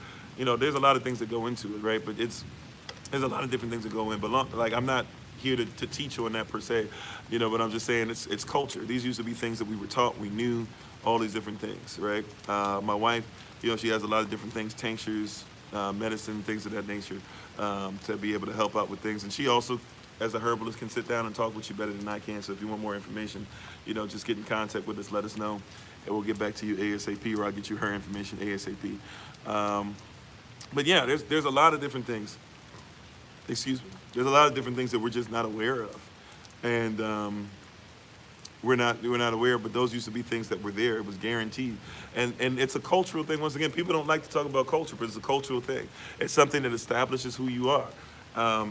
Like if I'm out with other people, okay, I'll make sure I use a fork, knife, and stuff. But in all honesty, like I have no problem eating everything, if necessary, with my hands. You know why? Because in our culture, it's okay to eat with your hands. Matter of fact, that used to be something that was a mandate, because if it's not something you would touch with your hands, then it's probably not something you should make sure you put in your mouth. But they would try to say you're a barbarian. And we don't know, and a lot of people don't know, the term barbarian literally means that Romans said that anybody that didn't speak like them, they spoke like bar. Like we would say blah, blah, blah, blah, blah. They would say, it was, oh yeah, it's like bar, like Charlie Brown, wah, wah, wah, wah, wah, wah, right? That's what they were saying. So a barbarian was not somebody, they called you that just because you were stupid, even though they might have thought you weren't Roman, so you weren't as smart as them. But they were saying more so, a barbarian is somebody that we don't care about their language. Right? So that's more so what the barbarian was, so to speak. And it's the same thing though, but it's culture. So like when you talk about romantic food doesn't mean it's good for you, or it's great for you, or it's something that's valuable to your stomach, etc. Intestinal health, gut health, all those things, mesentery, your heart, blood flow, DNA. Is it going to fire up electrons? Is it going to fire up protons? Is it going to make sure that your mitochondria is healthy? That's not what romantic food has anything to do with. Romantic is a culture. If you sit there and you don't have and there's no light, and you put a candle there, a lot of poor romantic people, Roman people, they didn't have the ability to be able to afford light when they ate. So when it got dark, they ate in darkness. So if you could afford to have a candle, then like that's a big deal. Like your family can see what you eat. Romantic. There's culture on the plate. If you go to an Italian restaurant, Italian doesn't mean necessarily it's healthy. It can be. It can be terrible for you, right? But why is it Italian? You call it Italian because it's stuff that represents culture. Everything on the plate, like pasta is not Italian, but they call it Italian names, and they present it in an Italian fashion. But pasta itself is not Italian. Pasta itself is not even Chinese, as some people would say about Marco Polo and stuff like that. Pasta actually comes from Africa. But you don't consider it to be African because you're getting it on an Italian table. You're going to see an Italian spread. You're going to see forks and knives in an Italian romantic way, right? And so when you see those things, you think Italian. You're going to hear certain things that are Italian. You might hear Italian music. Yeah, just because they didn't understand as far as the barbarian thing, yeah. So when we're eating, and you're having a cultural experience. You said jollof spaghetti or jollof rice? Yeah, jollof. Jollof rice, by the way, if you get that, you'll have two cultures that fight against each other, right? Because in Ghana, we say we got the jollof rice that's off the chain. In Nigeria, they're going to say, no, our jollof rice is better, right? And you have this, it's playful, but you have a little fight. Why? Because it's two separate cultures that are saying, no, ours is better. It's culture. When you sit down in a Chinese restaurant, Chinese people didn't create chicken. They didn't create duck, right? But you think of duck as being either Chinese or sometimes maybe French or something, but you think of them as being specific places. Why? Because it's more common you would see it there. So when you see a duck on the table, you automatically think of culture. Doesn't mean that that duck belongs to China. It doesn't mean that, you see, watch this. If I were to give you beef, broccoli, and rice on a plate, you would probably be like, man, this is really nice. What made you think about coming up with this? But if I were to give it to you and put it in a Chinese to-go box and give you some chopsticks, or if I were to give you the same plate and just simply put chopsticks, you immediately go from, oh, Kofi made something nice, to you'll immediately in your mind say, oh, this is something Chinese. And that's not even a Chinese dish. It's one of the Americanized dishes they gave because they realized Americans, like certain things to look a certain way, or they like to get certain things out of it, right? So I can give you beef and broccoli on a plate with a fork, and you will have a different experience than if I give you beef and broccoli on a plate and I give you chopsticks. Now here's how powerful it is. What if I give you beef and broccoli on a plate, but then give you wooden chopsticks? You'd have a different experience than if I give you beef and broccoli on a plate, but then I give you metal chopsticks. It's culture. People don't even realize, but you taste culture. Yeah, you do. Right? But it's going back. So it's not like we know these things, or we're aware of these things, but we don't know them. Aware is different than know. Know means to be intimate. We're aware that these things are there. You said in the Top Chef just blasted another chef regarding our culture teaching cooks that now coined or it. Well, oh, okay, yeah, I get you overall. Yeah, most definitely, right? So coined our meals as their own, yeah, or took our meals and misappropriated. Yeah, most definitely, right? Like when Paula Dean, that's the one that called y'all the N-word. She called me one too, but that's the one everybody liked or whatever. And, y'all thought she was the white mammy for some reason, even though she was raised by a mammy. But Paula Dean, she just used your culture. She spoke like you spoke. She acted like you acted, right?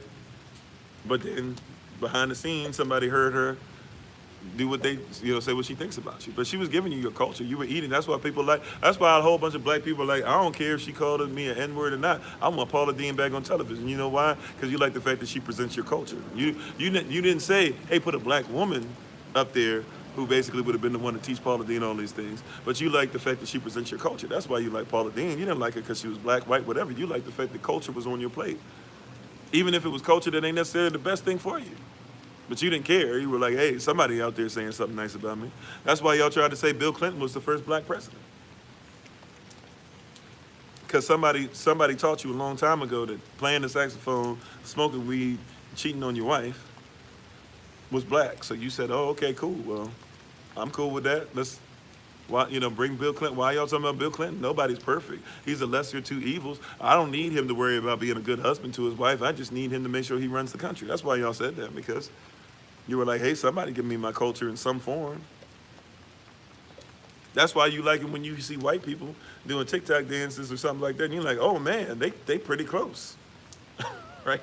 But we don't even support our own. But, hey, man, that's pretty close. That's good. They at least liked it enough to where they tried to learn it correctly because you saw your culture represented. How you doing, Sabrina? Thanks for being part of the community. You said that's being black. Make it make sense. Mm-hmm. Said Paula epitomized Karen in cheap clothing. Karen, I've never heard that one, Karen in cheap clothing. We raised her and now she bites the hand. Yeah, comfortable with the stereotypes, comfortable with the offense. Yeah, oh, they representing. Yeah, represent. Yeah. Oh, they turned their leg. Oh, wow. But we still won't have a discussion with them about why we even do that dance in the first place. So they don't know. It's the same thing that happened with the Moors. People say, we taught y'all this, and we taught you this, and we cleaned you up, and blah, blah, and all that. And all that, some of that's true, and all that sounds great and everything. Yeah, welcome to the cookout is another one. Everybody invited. All that's fine and true, and it sounds great. It sounds great, right? But the deal is with the Moors came and they did that stuff too, but they never taught why we do what we do. They never gave the culture. They gave things, but never gave the culture. And the problem that we're having is we're giving things still, but not giving culture. And by the way, when I say the culture, I ain't talking about hip-hop culture, because hip-hop culture is not even ours anyways. Look up where hip-hop came from. The term hip-hop, it's not what you think it is. That's why you don't own hip-hop chicken. Right? I keep trying to tell people, we keep talking about black this and black that. We don't own our own stuff. But everybody's willing to go into what everybody else owns.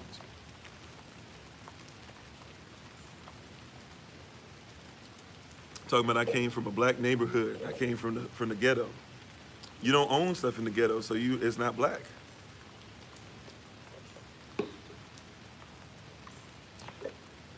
And ultimately, if we could, excuse me, we can have a little more conversation on this. Let's just keep this 100 too. Ultimately, a lot of stuff that black people try to hold themselves accountable for, or white people try to say, and I know that I'm dealing with social constructs here, right? But other people who are in this whole white versus black thing, and black people who are in this versus white versus black thing, ultimately, what we're not recognizing is that in all those situations and all the schisms and all the divisions that are happening,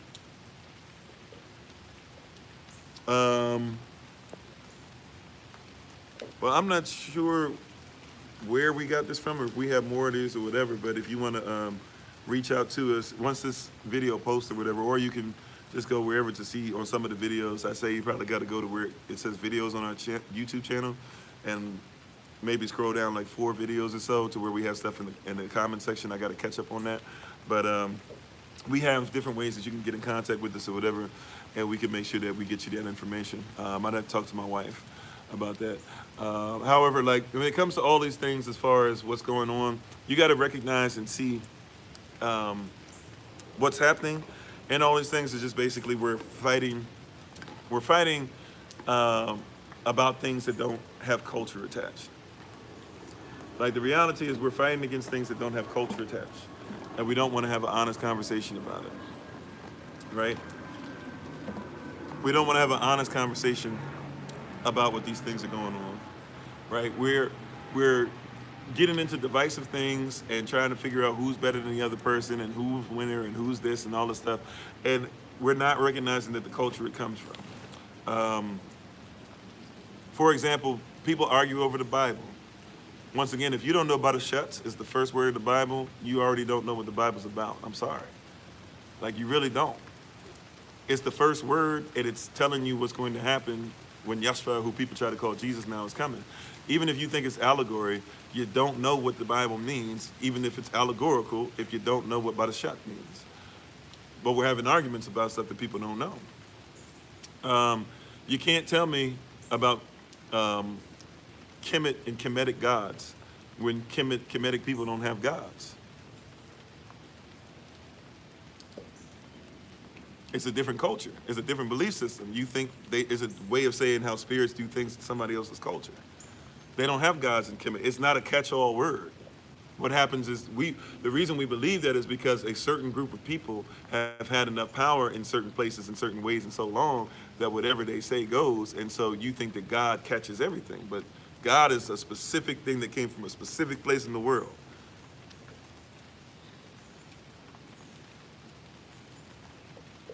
Right? Like in Kemet, they don't recognize gods. So your whole idea, so people now, we go with this thing of, we were taught what gods were. We try to go into ancient Kemetic, chemistry, not even chemistry, but the original word was chemistry. And we try to go into chemistry to learn, and we're like, I don't get it. I don't get it, you know, like, oh, okay, this is what they must have meant. No, in chemistry, they don't have gods.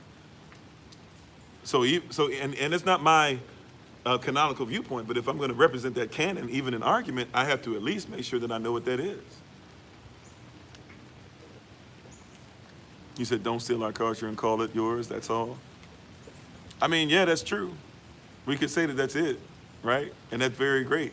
That's it, right? But the problem is now with the PTSS, like Dr. Joy DeGroy, Post-Traumatic Stress Syndrome, right? Great book to get your hands on. The problem is that even if we recognize that's ours, we really don't know what's ours anymore.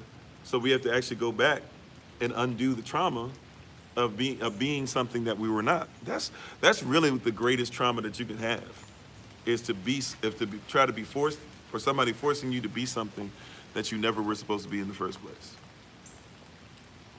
That's really what we're dealing with. You're talking about the book? The book is Dr. Joy DeGroy, Post-Traumatic Slave Syndrome, PTSS. And by the way, for sisters, sorry, let me mirror this real quick. For the sisters, you got women's meeting on Saturday on Zoom, and this is going to be this is the PDF, or there's a PDF out there for you, but also there's a book. Right, this is the book that you guys are using. So if you want to go out there and get it, this is the book, Having a Mary Heart in a Martha World by Joanna Weaver. That's what you were supposed to be discussing. So just if you want to take a screenshot real quick or whatever, feel free to do so. Right, but if you're going to talk about PTSS, and I'll put it up again at the end. We're almost at the end. But if you're going to talk about PTSS, post-traumatic slave syndrome, and things like that, one of the biggest things that's happened to all people is that everybody's been lied to for so much.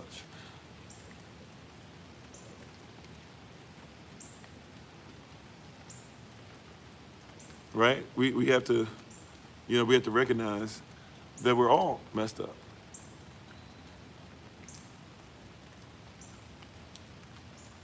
Like we all were lied to. The reason why the person in the KKK can believe that they're better because they're white is because somebody had to lie to them too. And the reason why they wanted to believe that lie more than anything, right? If we want to keep it 100, why did they want to believe that lie? They wanted to believe the lie not because that there's actually value in that lie.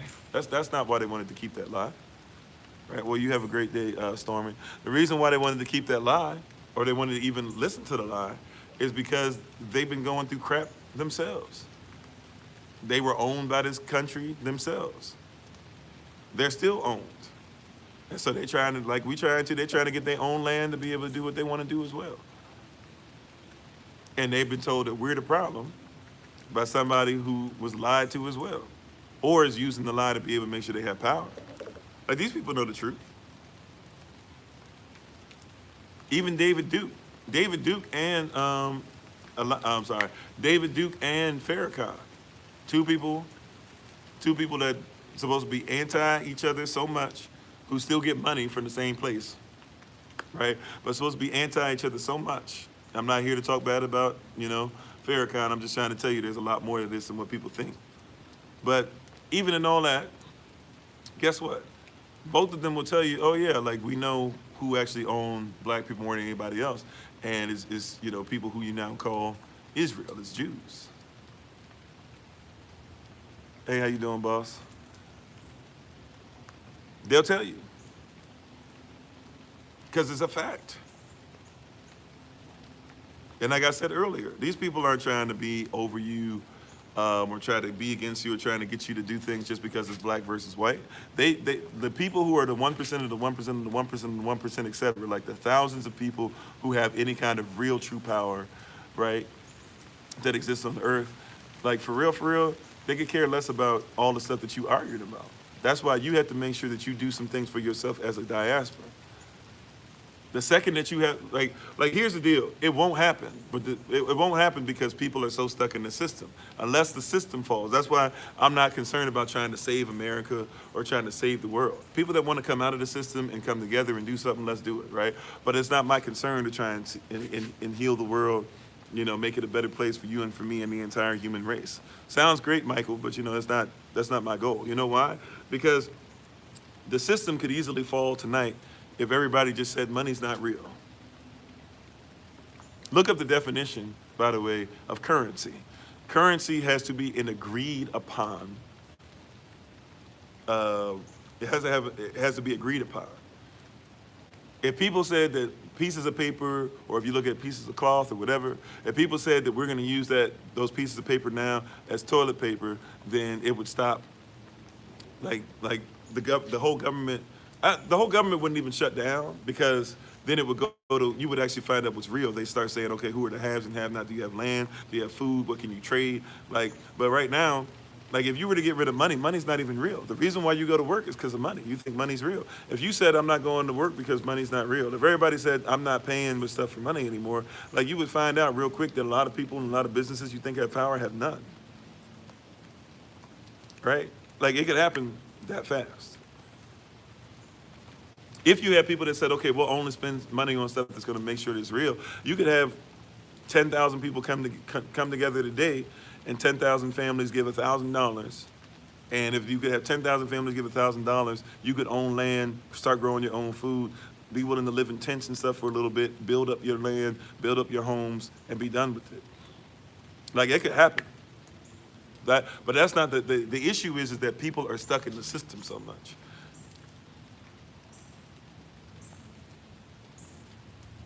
I'm sorry, you said remember the tulip? I don't know what you mean. I think for being part of the community. I'm sorry, the tulip. I don't remember. I don't get. You said it's a scam that we have to borrow money from a bank to run this country, then pay interest. Yeah, and think about this. You have to borrow money. This is how crazy it is. Because I noticed, because we're looking at some point, we're not there yet, but at some point, I'd like to be able to start a bank. And it's not that as hard as some people think. I just need the capital to get started. But, to give a loan, legally, I only have to have like 9% of whatever the loan's for in my bank. So every time I start a loan, I'm creating money. A lot of us think it's only the Federal Reserve. It's not only the Federal Reserve. Federal Reserve has a lot of power, but the Federal Reserve doesn't have nearly as much as we think. When you go to a bank, right, or credit union for that matter, for the most part, but when you go to a bank, if you go to a bank and you say, I'd like a loan, what they're gonna say is they're basically gonna say, okay, they're gonna see if you qualify to pay the money that they don't even have. You think that you're seeing if you're qualified to pay the money back with interest. They're saying, can you pay us money back with interest that we don't even have? We're going to make up money. So let's say you come into a bank and you say, I want a loan for $10,000, right? You come in, I want a loan for $10,000. You know what the bank's gonna say? And I'm not giving financial advice, I'm just telling you what is, all right? You go into a bank, you say, I want a loan for $10,000. That bank says, they look at you, they go through your stuff, they look at your, basically what is your resume? You think it's, you auditioning or whatever, but it's really you're giving them a resume. They look at your resume because you're going to be jobbed out. You're going to be in debt to them, which means you're going to be enslaved to them. So they're looking to see if you'll be a good slave. Good slaves pay their masters, or not their masters, because masters are teachers. They pay their owners back, right? So when you do that, you say, okay, I'm going to pay back these. Okay, cool. You can pay me back. All right, cool. You willing to be a debt slave and be in debt? Okay, cool. Awesome. All right. First things first. All right. So we're gonna have you sign away all this stuff or whatever. We're gonna give you a pretty high interest, all those things. Okay, cool. You agree to debt? Awesome. We look to see if you pay off other debt and you're a slave to people and stuff like that with all your other bills and your taxes and stuff. Okay, cool. So you're good at being a slave. All right. Awesome. Here's the next part. Right now we're gonna give you. Now, watch this. They're never going to give you the money, by the way. If you ask for $10,000, they're not going to give you $10,000 cash, correct? They will not give you $10,000 cash. You're not going to walk out of the bank with $10,000 cash. Thanks for being part of the community, Burn. Is it Burn Eye? I'm not sure if that's what it stands for. But they're not giving you $10,000 cash, correct? They're going to give you 10,000 forms of currency. Today, you would say, you wouldn't like to compare it to this, but today we could compare it to something, used to be like e-currency was another way of looking at it and stuff, but basically they're gonna give you cryptocurrency. Oh no, it's not cryptocurrency. No, you're getting money that's not real. There's an agreement that this number on there is supposed to represent a dollar, and the dollar's not even real because by the Constitution, if there's not gold to back up the dollar, then there is no dollar. Therefore, since America lacks gold and silver, they can't really have real money. So your money is not even real. It's monopoly money anyways. But they're not going to give you $10,000 even monopoly money. They're not going to give you $10,000 cash. Yeah, time is real currency for sure. That's why you slave out, you job out to people. You're in indentured servitude. You're indentured servitude bare minimum, if not outright slavery, right? But they're going to give you. They won't even give you fake monopoly money. They're not going to give you $10,000 cash. Because, by the way, it doesn't matter. That's not what matters. See, we don't even recognize it. Once again, I'm not giving financial or legal advice right now. I'm just trying to get you to be hip to how this stuff works. That's why if you know how to get into this stuff and somebody tries to be dishonorable, you can, send them cease and desist stuff if you know what you're doing. You're getting into a thing where it's like, oh, yeah, we're making a trade. We're making a trade back and forth. Oh, yeah, they gave me this, and so it's only right that they gave you stuff that didn't exist. If you ask for a $10,000 loan, all they have to do is have $900. That's it. If you go to a bank and you say, I want $10,000, if they give it to you, all they have to have is 900 of the 10,000, which means that you're going to take that fake money. that fake cryptocurrency, that fake stuff, it's not even, it doesn't even have the same value as cryptocurrency, which they keep telling you is bad. It doesn't even have the same value. It's worse than cryptocurrency. But you're going to take that because everybody's accepted it. That's all currency is what's accepted. You're going to take what everybody's accepted as something that's real, even though it's not. You're going to take you're going to take only $900 to somebody else, right? Or what's represented, because you're just going to have it on your card. They're not going to give it to you, right? So you're going to take that card and you're going to then take it over to whomever you're going to pay the $10,000 to. Let's say you're going to get a car. You're going to pay them $10,000. You're going to take that $10,000 over to them. And then the car company is going to say, cool, awesome, we'll take this $10,000 from you, right? And what you're going to have to do, since we're basically now going to have to pay back, we're going to take this $10,000, and so you got the loan from them to be able to go to the other place and pay off this car. They're going to say, cool, awesome, awesome. So you, in essence, paid off the car, $10,000 loan or whatever. You paid it off, right? You paid it off. And then once you paid it off, what are they going to say after that? Since you paid it off, now go ahead and make sure you keep paying them, because you gave us money from them. So basically, you need to make sure you pay them off. If you don't pay off the fake money that you received, what are they going to say? They're going to say, now we're going to take your car back, and you're going to be in trouble with them too at the same time. So now you are in debt, you're a slave to multiple people. You said 10 investors accrue interest from a fraternal account with $1,000 each. That could be something else too. I know our brothers were talking about trying to get together and do something on one of the meetings, one of the last meetings we've had. That was something that was brought up. So we haven't gone through with the planning of that yet, but that'd be something that's nice to do. But think about that. Like that's how much messed up it is. But then somebody comes along and says, okay, so if you're doing that anyways, and it's fake money, and you're already doing that and it's fake money, right?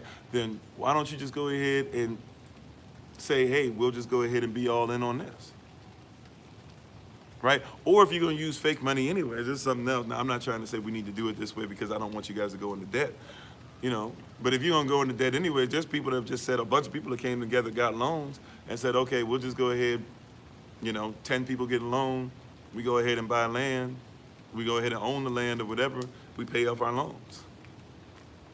Like if you're gonna do it anyways, you might as well, like that's the way this stuff works. Like the people in the system, they're using capitalism different than what you think it is. These people don't use their own money. And really they don't even put their name on it. They have all these other people come together who then say, yeah, we're cool with it or whatever, you can just be the head of it and we'll give you the money. So they don't even use their own money. They don't go into debt because it's not even their own thing. And if they do, they put their LLCs and other things in debt. And then they have the LLC attached to another LLC attached to another one that by the time it's there, nobody can actually be taken to court legally because nobody's actually, nobody actually has to pay back what's there. Right? Like this is a system that it's monstrous. It's a beast. That's why it's described as that. In Revelation, going back to, Chazon or Revelation, or Chazan, or Revelation chapter, Revelation chapter 13? That's why it's described as a beast. It's a monster. It's monstrous out here. But these monsters, they go after land. They eat land. We talking about eating natural food. They eat land.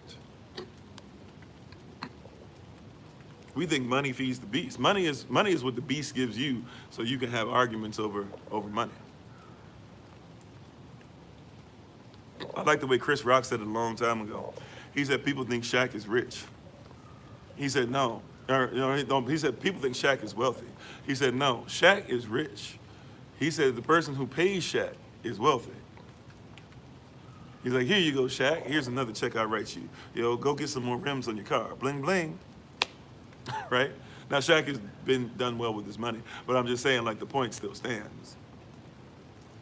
That we think that we actually have, we think we're dealing in riches. And riches are not based off of money, but that's cultural. We came from a culture where we got that. We understood the natural land was more important. That's why Sioux people still won't take billions of dollars from the government for land that they stole. They said, no, like, we never signed that contract. Just get away from it. Get away from Mount Rushmore, get away from all that stuff, just give us the land back. Because the land was never for sale, it's still not for sale.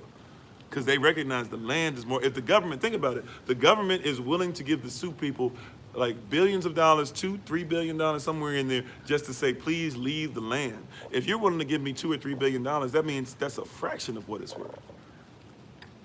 Amen. We want wealth, not riches. I love the way Master P said it.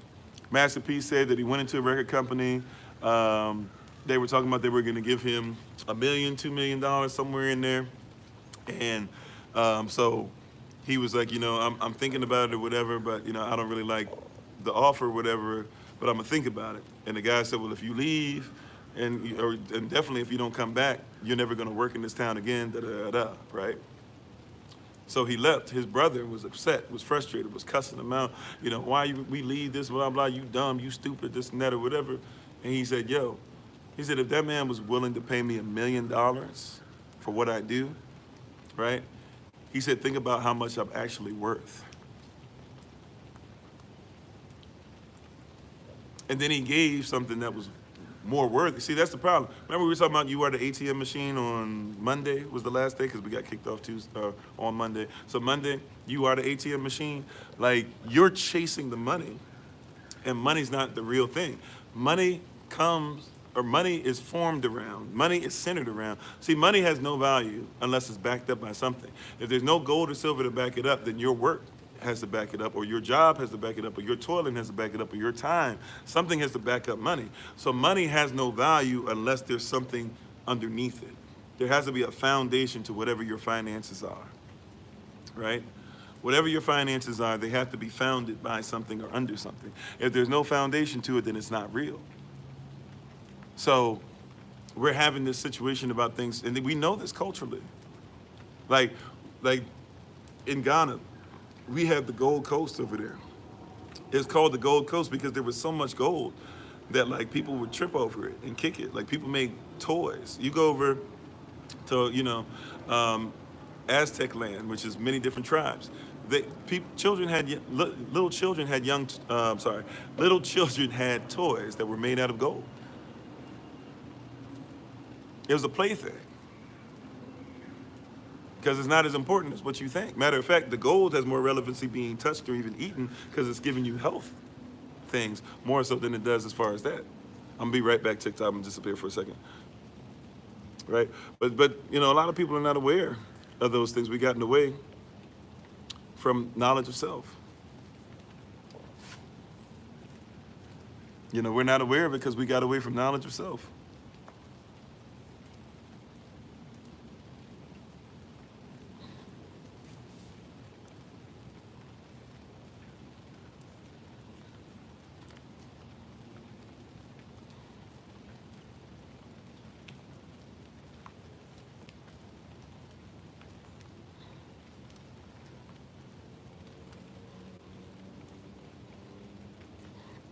So, since we got away from, we went away from knowledge of self, we don't think about those things anymore. We went away from knowledge of self. So we don't think about those things anymore. You said now their toys are priceless artifacts sought out by collectors near and far. Yeah. And by the way, like, even think about it today, right? Like, it's not the money. Like, you can make money off of anything. How many people, like, I wish I had been smart enough to keep it. I had a whole, I think it was Yu-Gi-Oh! And what was the other one? What's the OG? Pokemon cards and all that stuff. Don't even know where those things are. Somebody probably got their hands on. I had everything, in plastic, covered, books and books and books of it. How much is that stuff worth today? You know why it's worth something? It's not worth something because of money. It's worth money because it means something to somebody. Even if we would say it's meaningless, there's a person out there that nostalgia takes over and says, man, I want that, or that's that one card. Like when I was 10 years old, I wanted this one card. I couldn't find it. It's in your deck. Wow, I'll buy the whole deck from you for this much because that one card means something to me. Like you're the ATM machine. No, it's not TikTok messing us up. That's actually my fault. I was trying to send a message to him.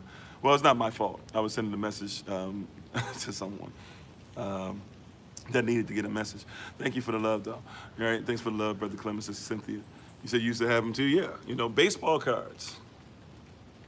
People don't even use baseball cards anymore. But there's people out there that still like, yo, if you can find, like, you telling me that somebody got a Babe Ruth card, mint condition, right? Still in plastic, doesn't have any bends or wrinkles on it or whatever. Shoot, somebody will buy that for half. Somebody would probably buy that card now for like 100 million. Yep, coins. People who do into coin, like, but the stuff is out there. Like you had what you had. Remember we were talking about that on Monday. That's why they shut us down, because that's what you were really getting, right? But you know what you have, it's in your house, it's in your family, it's in your culture, it's in your community. Everybody else runs to your community to get things to make sure that your phones work. And the same people that'll come up and be like, oh, well, you talking about racism and stuff like that? Well, you use an iPhone, you use that or whatever. Yeah, like I use stuff that comes from my people. If anybody should be allowed to use it, I should. Right, but you have a mindset that it's okay for you to make money, right, off of something because you find value in it. So that's why you pay money for it, because you realize it's real. Right, like watch this, brothers and sisters. Do you know the same people that will tell you that we shouldn't think about stones because stones are bad and this and that or whatever? Your computer, your television, your phone, all these things you're using, your all these things you're using, your Bluetooth and all that. If it wasn't for precious stones, you wouldn't have any of it. You said all forms of currency, but system convinces you theirs. The money is best. Yeah. And how you doing? Yeah, comics as well. Comics, of course. Right now, what I want you to see is like, even in the like, let's look at comics even. Like somebody's making money off of you and your culture. Yeah, stones are in your phone. Right. Matter of fact, like we don't think about it, but you know, like gold, copper, zinc. You know, those are stones. Matter of fact, a lot of, what's the term I'm looking for? I was gonna say stuff that says EM in it, IUM at the end, but I'm probably off on that. It was something I was watching. No, EM, IUM or something like that. A lot of those basically, you know, metals are basically stones. Yeah, but you're using stones. But people be like, oh, don't. All these people talking about stones, and people talking about copper and iron and zinc and all that, and they're trying to just get you to buy, that's a waste of this and that or whatever. No, it's not. You use it all the time. That's why when misused and misrepresented, like, they're so powerful, they're being misused and mismanaged. A lot of times when I'm not doing the live, I actually have it, they're just Dollar Tree basic glasses and stuff. But I'll go and buy fake glasses with no magnifying on it, no magnifying, no, it's 0.0, and I'll buy them. And I wear them. You know why? Because you need to be protected from all the stuff that's hitting your eye all day. You said they buy these back from us, form of profit and recycling. Yeah. And by the way, like somebody said it earlier, what's one of the best things as far as what's more valuable than money? See, you think that you think that money is more valuable than you, so you're willing to job out for money. Your time is more valuable than money. They only give you a percentage of your value, right? Do you think that you get 100% worth what you're paid? Do you think you get paid 100% worth your value? Right? Do you think you get paid 100% worth your value? That's why I don't worry about people paying for stuff that much anymore. There's certain things, yeah, like if it's gonna happen, there's certain costs I have to be able to take care of. But nobody gets paid 100% what they're worth. There's people that make people legit. There are people that have made people millions of dollars and maybe get paid $70,000 a year, but make people tens of millions, hundreds of millions of dollars.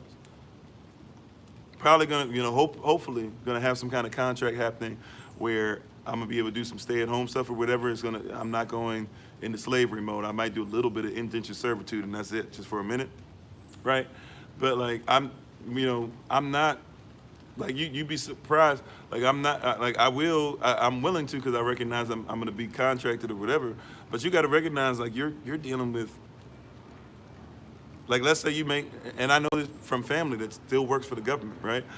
I know there's family that makes the government has made the government easily within a year's time. I'll just go with one person. Easily made the government $100 million. And I'm talking about just bare minimum, what I comprehend. Easily, I could say they made the government $100 million. If that person gets paid $200,000 a month, $200,000 a year, they ain't made nothing. You don't get paid. But you think that what they're paying you is worth you giving the time. And here's the wild thing. I really wish, now I got to be careful because I don't want to go too far past our time. I'm just doing so because I know that we had, we weren't able to get Tuesday in, and we're coming on Kofi_42, so we want to give people a chance to be able to listen to us for the first time in a long time. Hear what I'm saying, though. Do you know that the more people get paid, this is going to mess with some people. The more people get paid at these jobs, the less time they're required to give.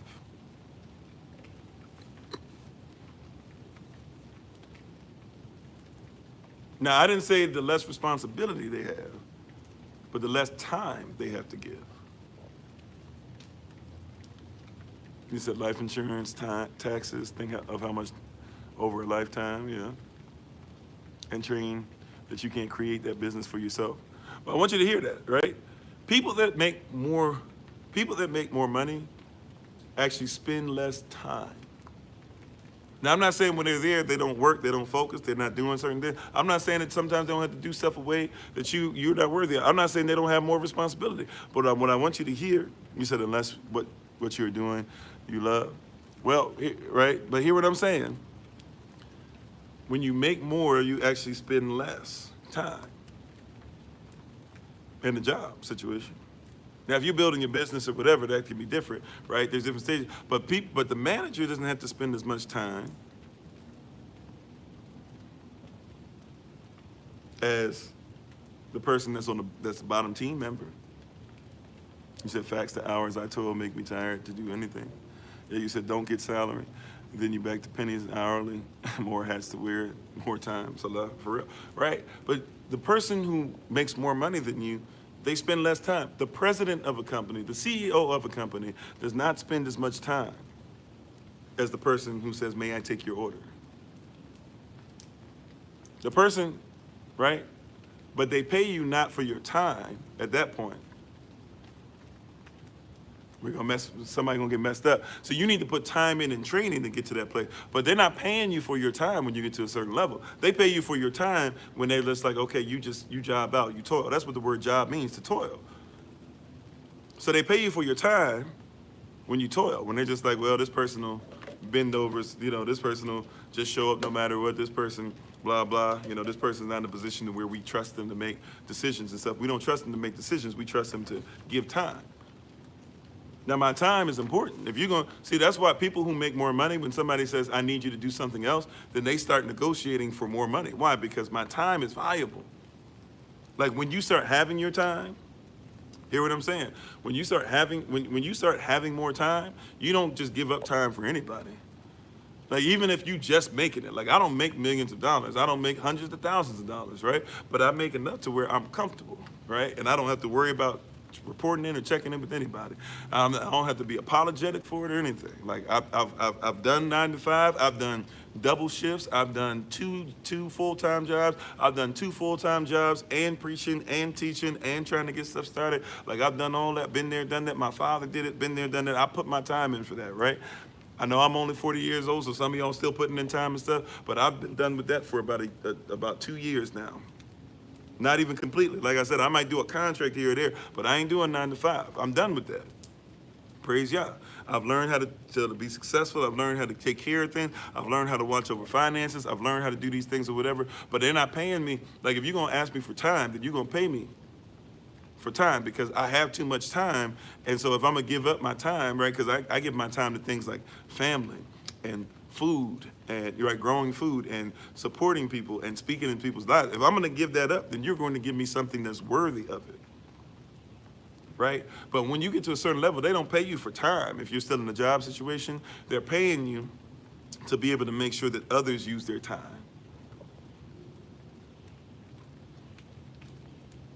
They're paying you because you can manage. That's what we were talking about on Monday, management. Do you know that the Bible says stuff? See, this is why I say read your Bible, it'll bless you. You know your Bible will say stuff like, because you have not been faithful, or because you have not tithed, or because of this, it will not rain. Do you know that there was no rain on the earth until sin got out of place? And from that point on, that rain would only be released unless somebody was faithful. When people were unfaithful, it did not rain. What does that mean? That means if you mismanage things, what's the point of the rain? You're not getting paid because you make it rain, right? Or it's not raining just because, you give time or whatever. It rains because you manage when it rains. That might be too spiritual, or that might be too, esoteric for some or whatever. Right? But money don't count. Like, people get this thing twisted. Money doesn't, you don't spend time to make money. You spend time so somebody can give you a little piece. You don't spend time to make money. That's the lie. We were fed that. That's what we were taught. Once again, school is the greatest boot camp that's ever existed. And you were told in school from 4 years old, some of you 2 years old, but from 4 years old, some of you till 30, 40, some of y'all still going and getting master's and doctor's degrees in your school system that you've been in has been telling you that the more you slave for somebody else, right, the more money you can make. And that's not reality at all. And then what happened is people got sad.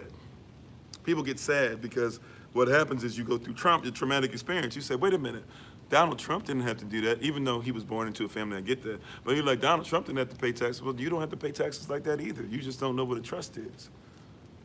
You don't know what a W-8BN is. You don't know how to be sovereign. Donald Trump don't have to worry about becoming sovereign, but you need to. He got a head start. You don't have. You need to figure out how to make sure that you can pay as little as possible.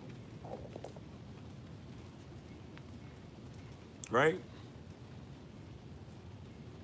Like, the rain comes when somebody's there to manage it. The money comes when there's somebody to manage. You get paid for management. You don't get paid for stuff. That's the problem, is people go to organizations all the time, and they're just like, I'm gonna pay and pay and pay and pay and pay, right? But don't want to manage anything. If you want to go to an organization and get paid, manage. Become the best manager. Right? When you job out, you think you're going to out-hustle everybody. Don't out-hustle everybody. Out-hustle everybody while making sure that you manage. Like, manage your time. Be on time. Oh, they don't like me because of this and that or whatever. Okay, if you're going to tell me to go and make sure I represent you, I'm not a lawyer or anything. I'm not giving legal advice. I'm just saying, if you want me to come, if you want SOC to put our power behind it, if you want us to tell everybody this company ain't paying black folk and all this stuff, I better not come there and see you black folk not showing up on time for work.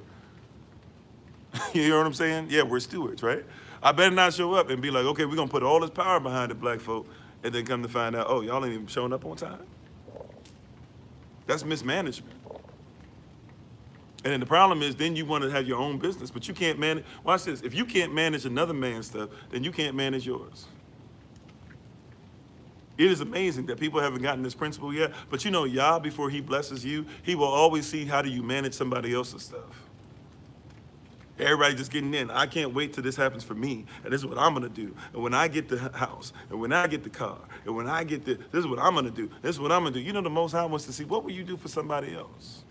Thank you, Mo Desire. That's what he wants to see. And if we lose you on YouTube, we're pretty much done anyways. We're spending a little extra time today. If we lose you on YouTube, Kofi_42 is still on. And we'll be back on both platforms this evening, 8 p.m. Eastern New York time. Right? But real talk, y'all. Real talk. Like, he'll always see what you're going to do with somebody else's stuff first. Right? Before you raise your children, have you learned what it is to take care, not take care of somebody else's child, like raise them and stuff, but before you get a child, are you qualified as a parent?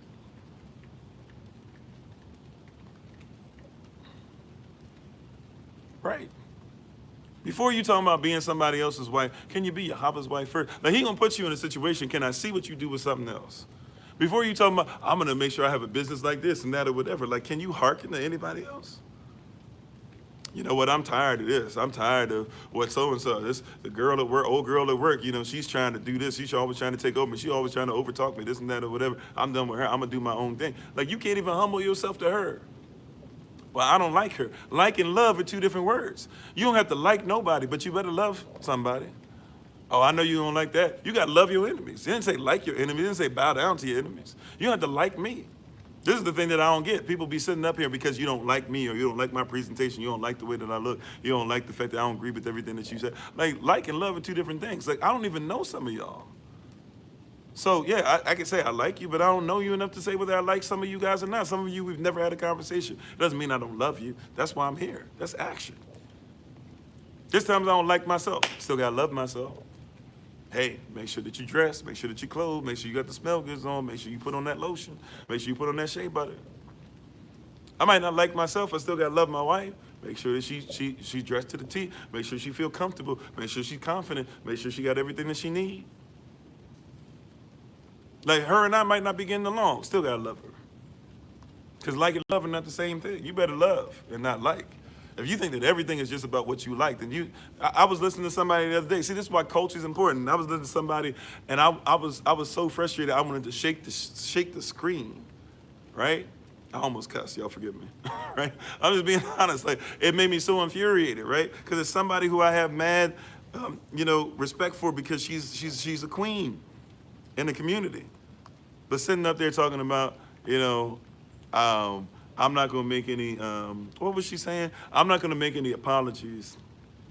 I'm a romantic. First of all, you talking about Roman antics. That's not even your culture, right? But she was like, I'm a romantic. I want to make sure that we come together. And first thing I want you to leap in my arms. And every time you see me, you walking past me, I want you to be staring at my butt. I want you doing that. Now, I ain't saying that he shouldn't do any of that, right? But I was listening and I'm listening. She's like, I don't care about this, because money's not my thing. And I was like, okay, money's not real, so I'm with you. But it was just like, everything was just only, and it was everything was like, what do you call it? People, they don't want planning. They want, spontaneity. Everything's like spontaneous and this and that. If I mention this, down the road, I want you 6 months later to make sure that you can take me to this and that, and I'll help spend stuff too. But this and that. And some of the stuff was right, but I was like, almost wanted to like tear my hair out, right? Because I was like, yo, and all the stuff that you're talking about. You haven't once described what happens when you gotta love somebody when you don't like them. I'm not mad at it. I guess I am. I was angry, all right? Y'all forgive me. I guess I lied. I didn't mean to lie to y'all. I was mad at it. The Holy Spirit just convicted me. I'm sorry. I was bad at it. I was mad. But I'm just saying, like, it made me feel, because I realized culture's not there. Like, you're missing the key. There's going to be times, we were just talking about testosterone today. What happens if your husband's testosterone is not where it's supposed to be and he's not interested in sex at all? And because he's not looking at your booty, and during the month that you might need to help him to get his testosterone level back so he can be better than ever. You ain't talking about getting him some ginseng and anything like that. You're just like, oh, because he ain't looking at your booty, it means he doesn't love you. Like, what? He's still going to go out and take care of bills. He's still going to go to the job. He's still going to show interest. He's still going to say, I love you. He's just not going to be interested in sex because his testosterone level is down. And she an older sister, too. So I was thinking to myself, like, unless you're looking for one of these young boys, and then you're looking for a young boy that's infatuated with you just because you're using these words today, that they are MILF or whatever, like he's infatuated with you, but what happens when that wears off too? Or what happens if you get with somebody and you like, okay, he needs to be, if it was all about the booty, like there's gonna be a time to where he's not gonna be interested in the booty, because, and forgive me y'all, don't be mad at me, we be an adult, right? Don't be mad at me. But there's gonna be a time where the booty might sag a little bit. Like, is he still supposed to be, yeah, that's my sex? But he's still gonna have sex with you. You know why? Because he's not attracted to the booty. So he might not look at it the same way. He still might smack you on it, right? But it's not the same thing. But that's not why he's with you ultimately. He's not with you because of the temporary. He's with you because of the eternity that's in you. I was so frustrated. I swear I was like this. I wanted so bad to be able to say something about, but I didn't say anything to it. I didn't do a stitch or duet or anything like that. But man, I was so irritated, but I was like, she's missing it. She's not realizing that, like, she's like, and look, a woman's number one need usually is going to be to feel secure. She wants to feel secure, but only in what she calls romance, which is not your culture anyways. But check it out. I'm not saying he shouldn't get flowers. I'm not saying he shouldn't make sure that he can put you in the mood. I'm not saying this and that or whatever. I'm just telling the truth. Like, you have this mindset that he should be in love with, or that his action should be applied to something. But there's going to be times where, forget liking your butt, he might not like you. He might not like himself. He might not like his boss. You're telling me he's supposed to deal with his boss all day and then come home to you, and then basically like his boss had him to the point where he was almost in tears, but he held it together because of his love for you, even though he hates his boss, but his love for you supersedes his hate for his boss. So he went through his day, did all that, wants to come home and cry. And because he didn't look at your butt today, he doesn't love you. I'm not saying he shouldn't ever look at your butt, right? You hear what I'm saying? I hope y'all getting it, right? I'm just saying we've gotten so far away from culture and natural law, kingdom law, marital law of attraction, law of first mention, universal law. Ladies, don't get with a man because he's infatuated with your butt. Don't get with a man because he just gives you flowers every day. There's a lot of brothers that give women flowers every day and cheat on them every day. Don't let the flowers be the representation. You hear what I'm saying? Please don't do that. Right? Look, your boy just got flowers the other day. I promise I put other things in before the flowers and besides the flowers. You said I misinterpreted the video? Okay, what did I misinterpret? I don't mind being corrected. What did I misinterpret? I know that's a lot. You might have to say it if you want to call in or something, Minister and I don't know if you can or not. Because I watched it. Maybe there's another part of the video. Because I know she was saying things as far as, well, if I mention it, if I mention this or that or whatever, and then 6 months later you said, hey, let's go to this, and, I'll pay for this if you don't mind paying for the hotel, and we can work together. And thanks, babe, because you were listening. Like I said, it's not as easy as just this, that, or whatever. What I'm saying, though, right? And she said, I'm a hopeless romantic. What I'm saying is why are you a romantic, number one? Is that your culture?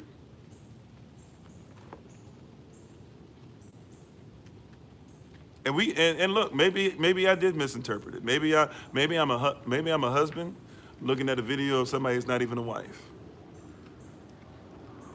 But that's not a wife.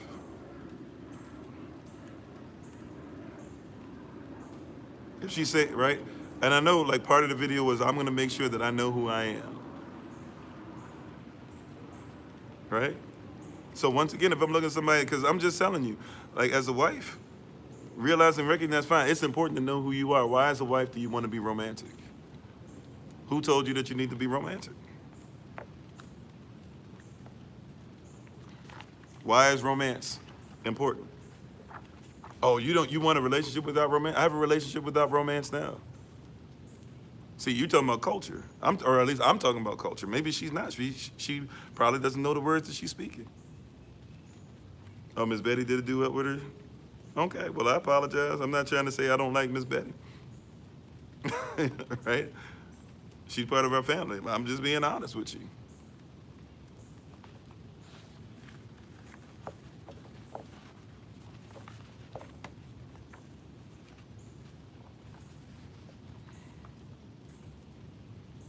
I'm not saying don't get with a guy that doesn't want to do anything. What I'm saying is, why is your definition of self start with romance? That's my question. So if I misinterpreted, right? I might have misinterpreted. I watched the whole video. I didn't know Miss Betty watched it in that. Sister Betty did.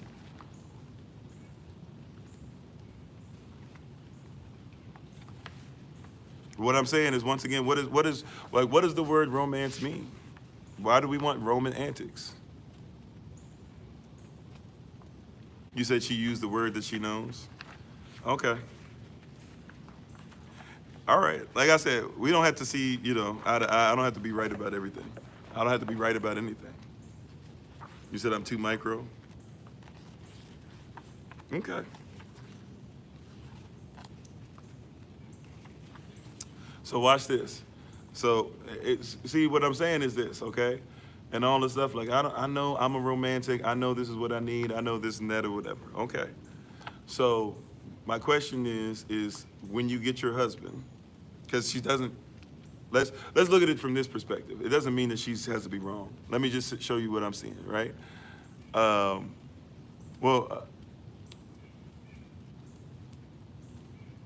So when you get your husband, which once again, like when you get your husband, right? Matter of fact, you guys said Miss Betty did okay. Everybody on YouTube, thanks for being on. We're about to run out of battery. Appreciate you guys for being on. Thank you so much. We'll talk to you guys soon. We'll go ahead and let it